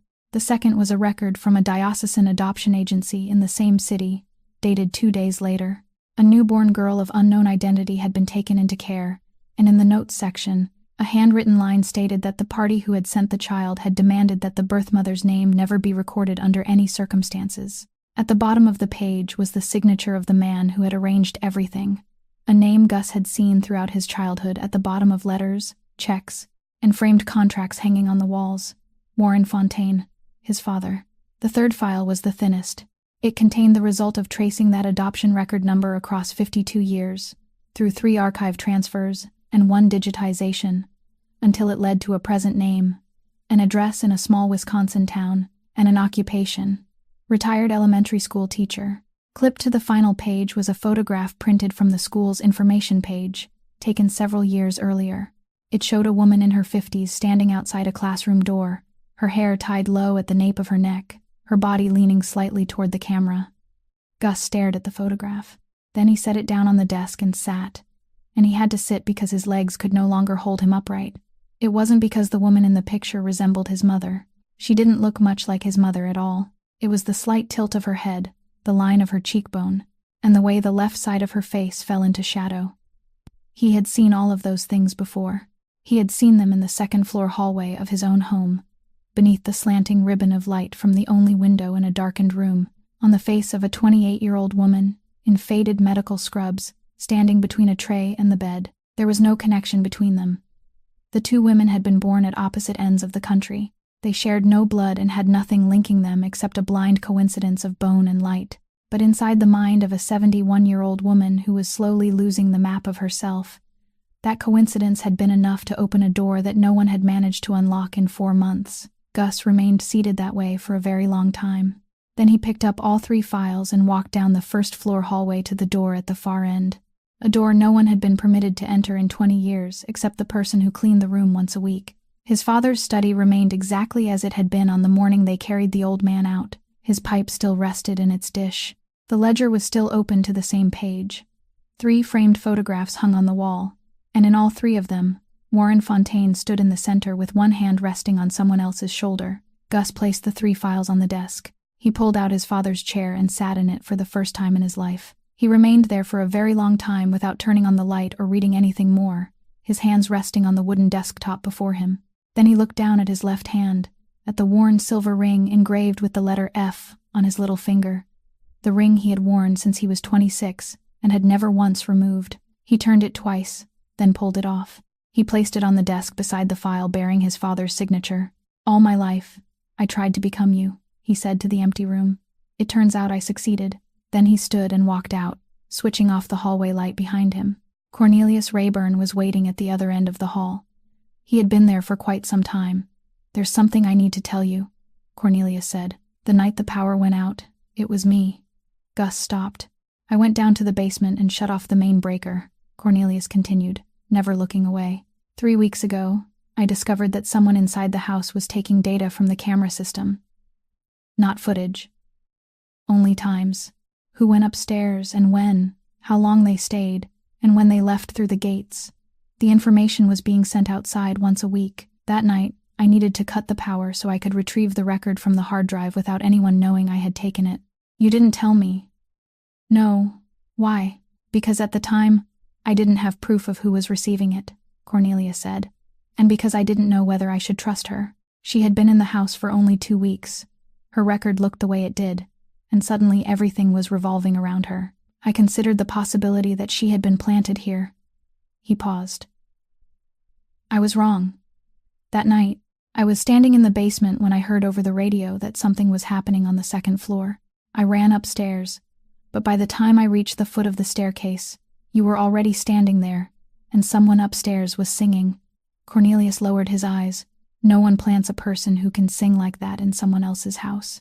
3 nights later, Rosalind woke in the middle of the night, and she wasn't frightened. Della knew at once that something was different, because Rosalind sat up by herself, pulled the thin blanket over her shoulders, and looked around the room with the awareness of someone who knew exactly where she was. Please turn on the light for me. Della switched on the nightlight. Brighter. She turned on the table lamp as well.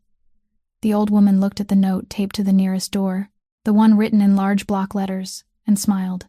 Did you make these? Yes, ma'am. They look dreadful, she said. But thank you. Della sat down in the armchair in the corner, 3 steps from the bed, in the very place where she had sat that first morning. Please call the boy up here for me. Della went downstairs. She didn't need to knock, because the light in the study was still on, and Gus was sitting inside with the blue cloth-bound notebook. He followed her upstairs, taking 2 steps at a time, but when he reached the doorway, he stopped. He hadn't entered that room once in the past 4 months. Augustine. He stood perfectly still. "Come in, son." He entered. He stood beside the bed with his arms hanging at his sides, and for a moment, he didn't know what to do with his hands. "Sit down." He sat on the edge of the bed. "There are several things I need to tell you, and I don't know how much time I have left," she said. "So don't interrupt me." "Yes, Mother. I've hidden something from you. I've hidden it for a very long time." "I know, Mother." The old woman turned her head toward him. "You know, I found her," he said. "She's still alive, Mother." Rosalind didn't ask him to repeat himself. She didn't ask where, didn't ask how, and didn't ask whether he was certain. She simply closed her eyes and released one long breath, and her entire body sank into the pillows as though someone had finally lifted something terribly heavy from her back after 52 years. "Yes," she said. "I knew it." A long time passed before she opened her eyes again. "Where is that young woman?" Della stepped forward.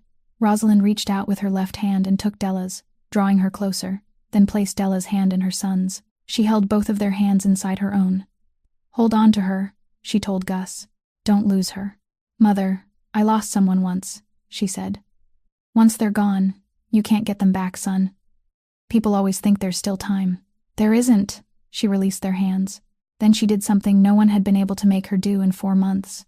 She opened her right hand. Her fingers slowly stretched out, stiff as a door that hadn't been opened in years. And there, in the center of the deep marks pressed into her skin, lay a tarnished brass button. She picked it up and placed it in Della's palm. "Keep this for me." Della couldn't speak. "I've forgotten how to hold on to it," Rosalind said. Then she lay back down. She didn't say anything more. Gus sat on the edge of the bed throughout the night, and he didn't leave. Della sat in the armchair in the corner with her hand closed around the button. At times, the old woman hummed a few notes deep in her throat. That wordless melody, and both people in the room heard it, and neither dared to breathe too loudly. She passed away near dawn, while the mist rising from the lake still clung to the lawn. Gently, so gently that no one could tell precisely when it happened, Della completed everything that needed to be done. She did each thing in the proper order without missing a single step, and her hands didn't tremble. She folded the thin blanket and placed it at the foot of the bed. She peeled the note from the nearest door, folded it, and slipped it into her pocket. Then she went downstairs to the kitchen. No one was there. She walked to the white porcelain sink in the corner and stood facing it, both hands gripping its edge. And she wept. She cried without making a sound, her shoulders shaking, her head bowed, her tears falling straight into the white basin. She wept that way for a little while, for a time far shorter than everything the past 4 years had stored inside her, and she was the only person in that house who knew exactly where she was standing. Then she turned on the faucet. She washed her face twice with cold water. She dried it with the towel hanging nearby. She drew in a breath and let it out. She looked once more at her palm, at the place where the brass button lay, then closed her hand around it and slipped it into the breast pocket of her scrub top, the same pocket still bearing the stitch marks from the name tag that had been removed long ago. Then she went back upstairs to finish her work. A week after the funeral, Della went upstairs to clear out that room one final time. She did it alone because she had asked to. She folded each garment in the wardrobe, stacked them carefully, and tied them together. She peeled away the last pieces of paper tape still clinging to the walls and doors, removing them one by one without tearing them, and kept them all in an envelope. When she reached the jewelry box on top of the dresser, she opened it, took out each piece, polished it, and arranged it in a separate tray. Once the box was empty, she tilted it to clean the bottom, and one corner of the velvet lining came loose because the glue had deteriorated. Beneath that lining was something small. Della pulled the velvet aside. It was a tarnished brass button, the same size, the same 4 holes, the same raised thread-like border around the edge, worn away in exactly the same place. She reached into the breast pocket of her scrub top, took out the other button, and placed the two side by side in her palm. They were identical in the way only 2 objects cut from the same piece could be, and anyone who had ever held a needle and thread in their life would have understood at once what that meant. A handmade infant outfit had 3 buttons along the collar. They had allowed Rosalind to keep 2, one she hid away in her jewelry box, and one she kept tightly in her hand for 52 years. She had fastened the 3rd to the baby's clothing before they carried her away, so that one day, somewhere, someone might turn up that collar. Della closed the jewelry box and carried both buttons downstairs. That afternoon, the family's 2 attorneys flew back to Wisconsin. The woman in her 50s still had a tin box her adoptive parents had given her when she was 18, and inside it were 3 things: a card bearing a file number, a scrap of swaddling cloth, and a tarnished brass button that, for 52 years, she had never understood why anyone had given her. 3 days later, the will was opened.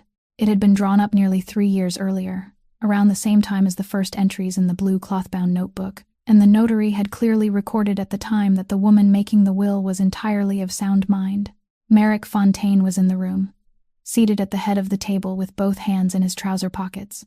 The portion of the estate left to Augustine Fontaine was read first, and it wasn't large because the old woman knew her son lacked nothing. Then the attorney reached the provision concerning voting rights in the family trust, the clause Warren Fontaine had put in place 30 years earlier, and the only thing in that house worth spending 4 months and a court order to obtain. She hadn't left it to her son. She had left it to her daughter. The attorney read aloud the exact name she had chosen for the baby before giving birth, read the date she had written beside it, and then continued with the handwritten note attached to the original. If my little girl is no longer alive, leave this place empty. I don't want anyone else to fill it. No one in the room said a word. Merrick didn't rise immediately. He remained seated for a while, staring down at the tabletop, then stood and walked out without saying goodbye to anyone, and the sound of his car passing through the iron gates could be heard before the attorney had finished reading the final page. That same week, Theodora Braxton was summoned to the bare-walled office. She arrived carrying her slim leather briefcase and wearing the same composed expression she always brought into that room, and she sat down with both hands perfectly steady. Gus didn't produce the bank statements. He didn't mention the account in Delaware, the money transferred 3 days before the night at the harbor, or the 2 unequal figures in the stack of inventory sheets clipped inside the cabinet door. He simply placed a black plastic phone, scratched at one corner, on the desk and pressed a button. The whispering voice filled the room, recorded from inside a pocket with the faint sound of fabric rubbing against the microphone. It recited the date. It named the medication. It stated the amount taken from the cabinet, then the amount actually given to the patient. Gus let the first file play all the way through. Then he moved to the 12th file, and then the 15th, the one that lasted less than half a minute, and in which the young woman said that Rosalind wasn't violent. She was only trying to tell people she was afraid. But every time she tried to speak, they silenced her. Braxton remained motionless from beginning to end. By the final file, the one recorded at night and cut off halfway through after a very faint sound somewhere behind her, the hands that had remained so steady finally slipped from the table and fell into her lap. This device was inside my house for 4 weeks, Gus said. You walked past it every day. She didn't answer. She couldn't answer at all. Not until Cornelius opened the door and the 2 people waiting outside stepped into the room. Before they took her away, Gus placed one final document on the desk, a bank record showing that the $61,000 stolen from the 2nd floor safe had been transferred using Braxton's emergency override code directly into Merrick's staging account. It was never about the money. It had been a calculated frame job to destroy Della's credibility and force her out of the house. Now, the truth was fully laid bare. On Della's final day in the gray stone house, Gus handed her an envelope. She looked at it but didn't reach out. She had once seen a thick envelope fall onto a wet sidewalk in the fog, and she remembered very clearly what she had done with it. I can't accept it, sir. It isn't money, he said. She opened it. There was no check inside. Instead, there was an appeal packet that had already been filed with the State Nursing Licensure Board, accompanied by a copy of a shift log dated 4 years earlier. Written in small, even handwriting, it clearly recorded the times, the 2 occasions when she had called upstairs and no one had come down, the reason she had refused to carry out the medical order, and her signature at the bottom. That page had never been destroyed. It had remained untouched in the archived records for 4 years, in the very place where no one had thought to look again. Della held the copy in her hands for a long time, unable to speak. Behind it was a letter of invitation, and the letter mentioned a facility that was being built and a position waiting for someone to lead its nursing department. She looked up and asked why. Gus had already reached the door. Because you were the only person in this house who treated my mother like a human being instead of a problem that needed to be dealt with, he said. It took me 4 months to realize I belonged with everyone else. 1 year later, the Rosalind Fontaine Memory Care Center opened on the north side of the city, a low building with many windows. facing the morning sun. Every door along its hallways bore a sign in large block letters, explaining what room it was, where that path led, and what day of the week it was.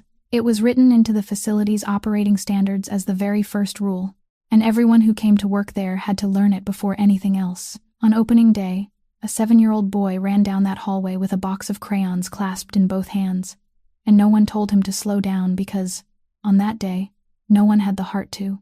In the middle of the morning, a woman in her 50s entered the lobby, her hair tied low at the nape of her neck, carrying a scrap of paper with an address written on it.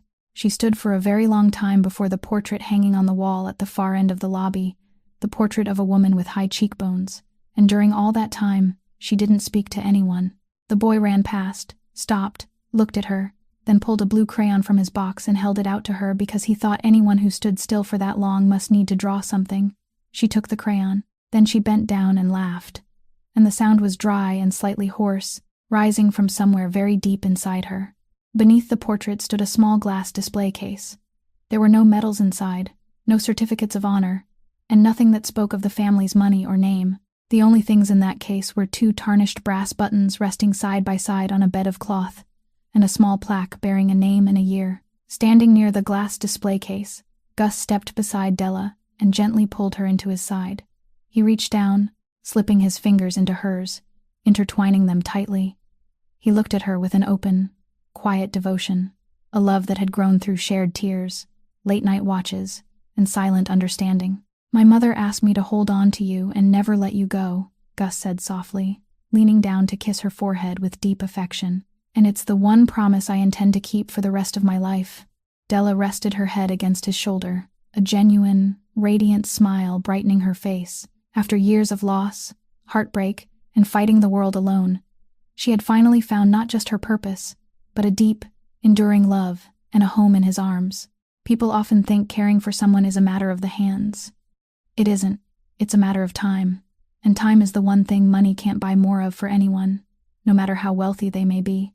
A person may forget every name, forget their home, even forget the face of their own child. But their dignity doesn't live inside those memories, and it doesn't disappear when those memories are gone. It lives in whether someone is willing to sit beside them long enough to listen, even knowing that the other person won't remember they were ever there. If this story touched your heart, please subscribe to our channel, leave a like, and share it so we can continue listening to more meaningful stories together each day. How did today's story make you feel? And if there has ever been someone in your life who patiently remained beside you during your most difficult hour, please leave a few words in the comments. We sincerely hope to hear the feelings that come from deep within your heart. May you and your family always be blessed with abundant health, happiness, and peace each day. Goodbye, and we'll see you again in the next video. Had remained so steady finally slipped from the table and fell into her lap. "This device was inside my house for 4 weeks, Gus said. "You walked past it every day." She didn't answer. She couldn't answer at all. Not until Cornelius opened the door and the 2 people waiting outside stepped into the room. Before they took her away, Gus placed one final document on the desk, a bank record showing that the $61,000 stolen from the second-floor safe had been transferred using Braxton's emergency override code directly into Merrick's staging account. It was never about the money. It had been a calculated frame job to destroy Della's credibility and force her out of the house. Now, the truth was fully laid bare. On Della's final day in the gray stone house, Gus handed her an envelope. She looked at it but didn't reach out. She had once seen a thick envelope fall onto a wet sidewalk in the fog, and she remembered very clearly what she had done with it. "I can't accept it, sir." "It isn't money," he said. She opened it. There was no check inside. Instead, there was an appeal packet that had already been filed with the State Nursing Licensure Board, accompanied by a copy of a shift log dated 4 years earlier. Written in small, even handwriting, it clearly recorded the times, the 2 occasions when she had called upstairs and no one had come down, the reason she had refused to carry out the medical order, and her signature at the bottom. That page had never been destroyed. It had remained untouched in the archived records for 4 years, in the very place where no one had thought to look again. Della held the copy in her hands for a long time, unable to speak. Behind it was a letter of invitation, and the letter mentioned a facility that was being built and a position waiting for someone to lead its nursing department. She looked up and asked why. Gus had already reached the door. Because you were the only person in this house who treated my mother like a human being instead of a problem that needed to be dealt with," he said. "It took me 4 months to realize I belonged with everyone else." 1 year later, the Rosalind Fontaine Memory Care Center opened on the north side of the city. A low building with many windows, facing the morning sun. Every door along its hallways bore a sign in large block letters, explaining what room it was, where that path led, and what day of the week it was. It was written into the facility's operating standards as the very first rule, and everyone who came to work there had to learn it before anything else. On opening day, a 7-year-old boy ran down that hallway with a box of crayons clasped in both hands, and no one told him to slow down because, on that day, no one had the heart to. In the middle of the morning, a woman in her 50s entered the lobby, her hair tied low at the nape of her neck, carrying a scrap of paper with an address written on it. She stood for a very long time before the portrait hanging on the wall at the far end of the lobby, the portrait of a woman with high cheekbones, and during all that time, she didn't speak to anyone. The boy ran past, stopped, looked at her, then pulled a blue crayon from his box and held it out to her because he thought anyone who stood still for that long must need to draw something. She took the crayon, then she bent down and laughed, and the sound was dry and slightly hoarse, rising from somewhere very deep inside her. Beneath the portrait stood a small glass display case. There were no medals inside, no certificates of honor, and nothing that spoke of the family's money or name. The only things in that case were 2 tarnished brass buttons resting side by side on a bed of cloth, and a small plaque bearing a name and a year. Standing near the glass display case, Gus stepped beside Della and gently pulled her into his side. He reached down, slipping his fingers into hers, intertwining them tightly. He looked at her with an open, quiet devotion, a love that had grown through shared tears, late-night watches, and silent understanding. "My mother asked me to hold on to you and never let you go," Gus said softly, leaning down to kiss her forehead with deep affection. "And it's the one promise I intend to keep for the rest of my life." Della rested her head against his shoulder, a genuine, radiant smile brightening her face. After years of loss, heartbreak, and fighting the world alone, she had finally found not just her purpose, but a deep, enduring love and a home in his arms. People often think caring for someone is a matter of the hands. It isn't. It's a matter of time. And time is the one thing money can't buy more of for anyone, no matter how wealthy they may be. A person may forget every name, forget their home, even forget the face of their own child. But their dignity doesn't live inside those memories, and it doesn't disappear when those memories are gone.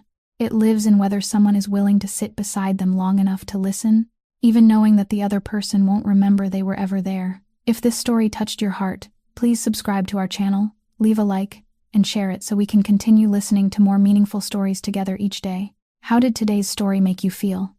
And if there has ever been someone in your life who patiently remained beside you during your most difficult hour, please leave a few words in the comments. We sincerely hope to hear the feelings that come from deep within your heart. May you and your family always be blessed with abundant health, happiness, and peace each day. Goodbye, and we'll see you again in the next video.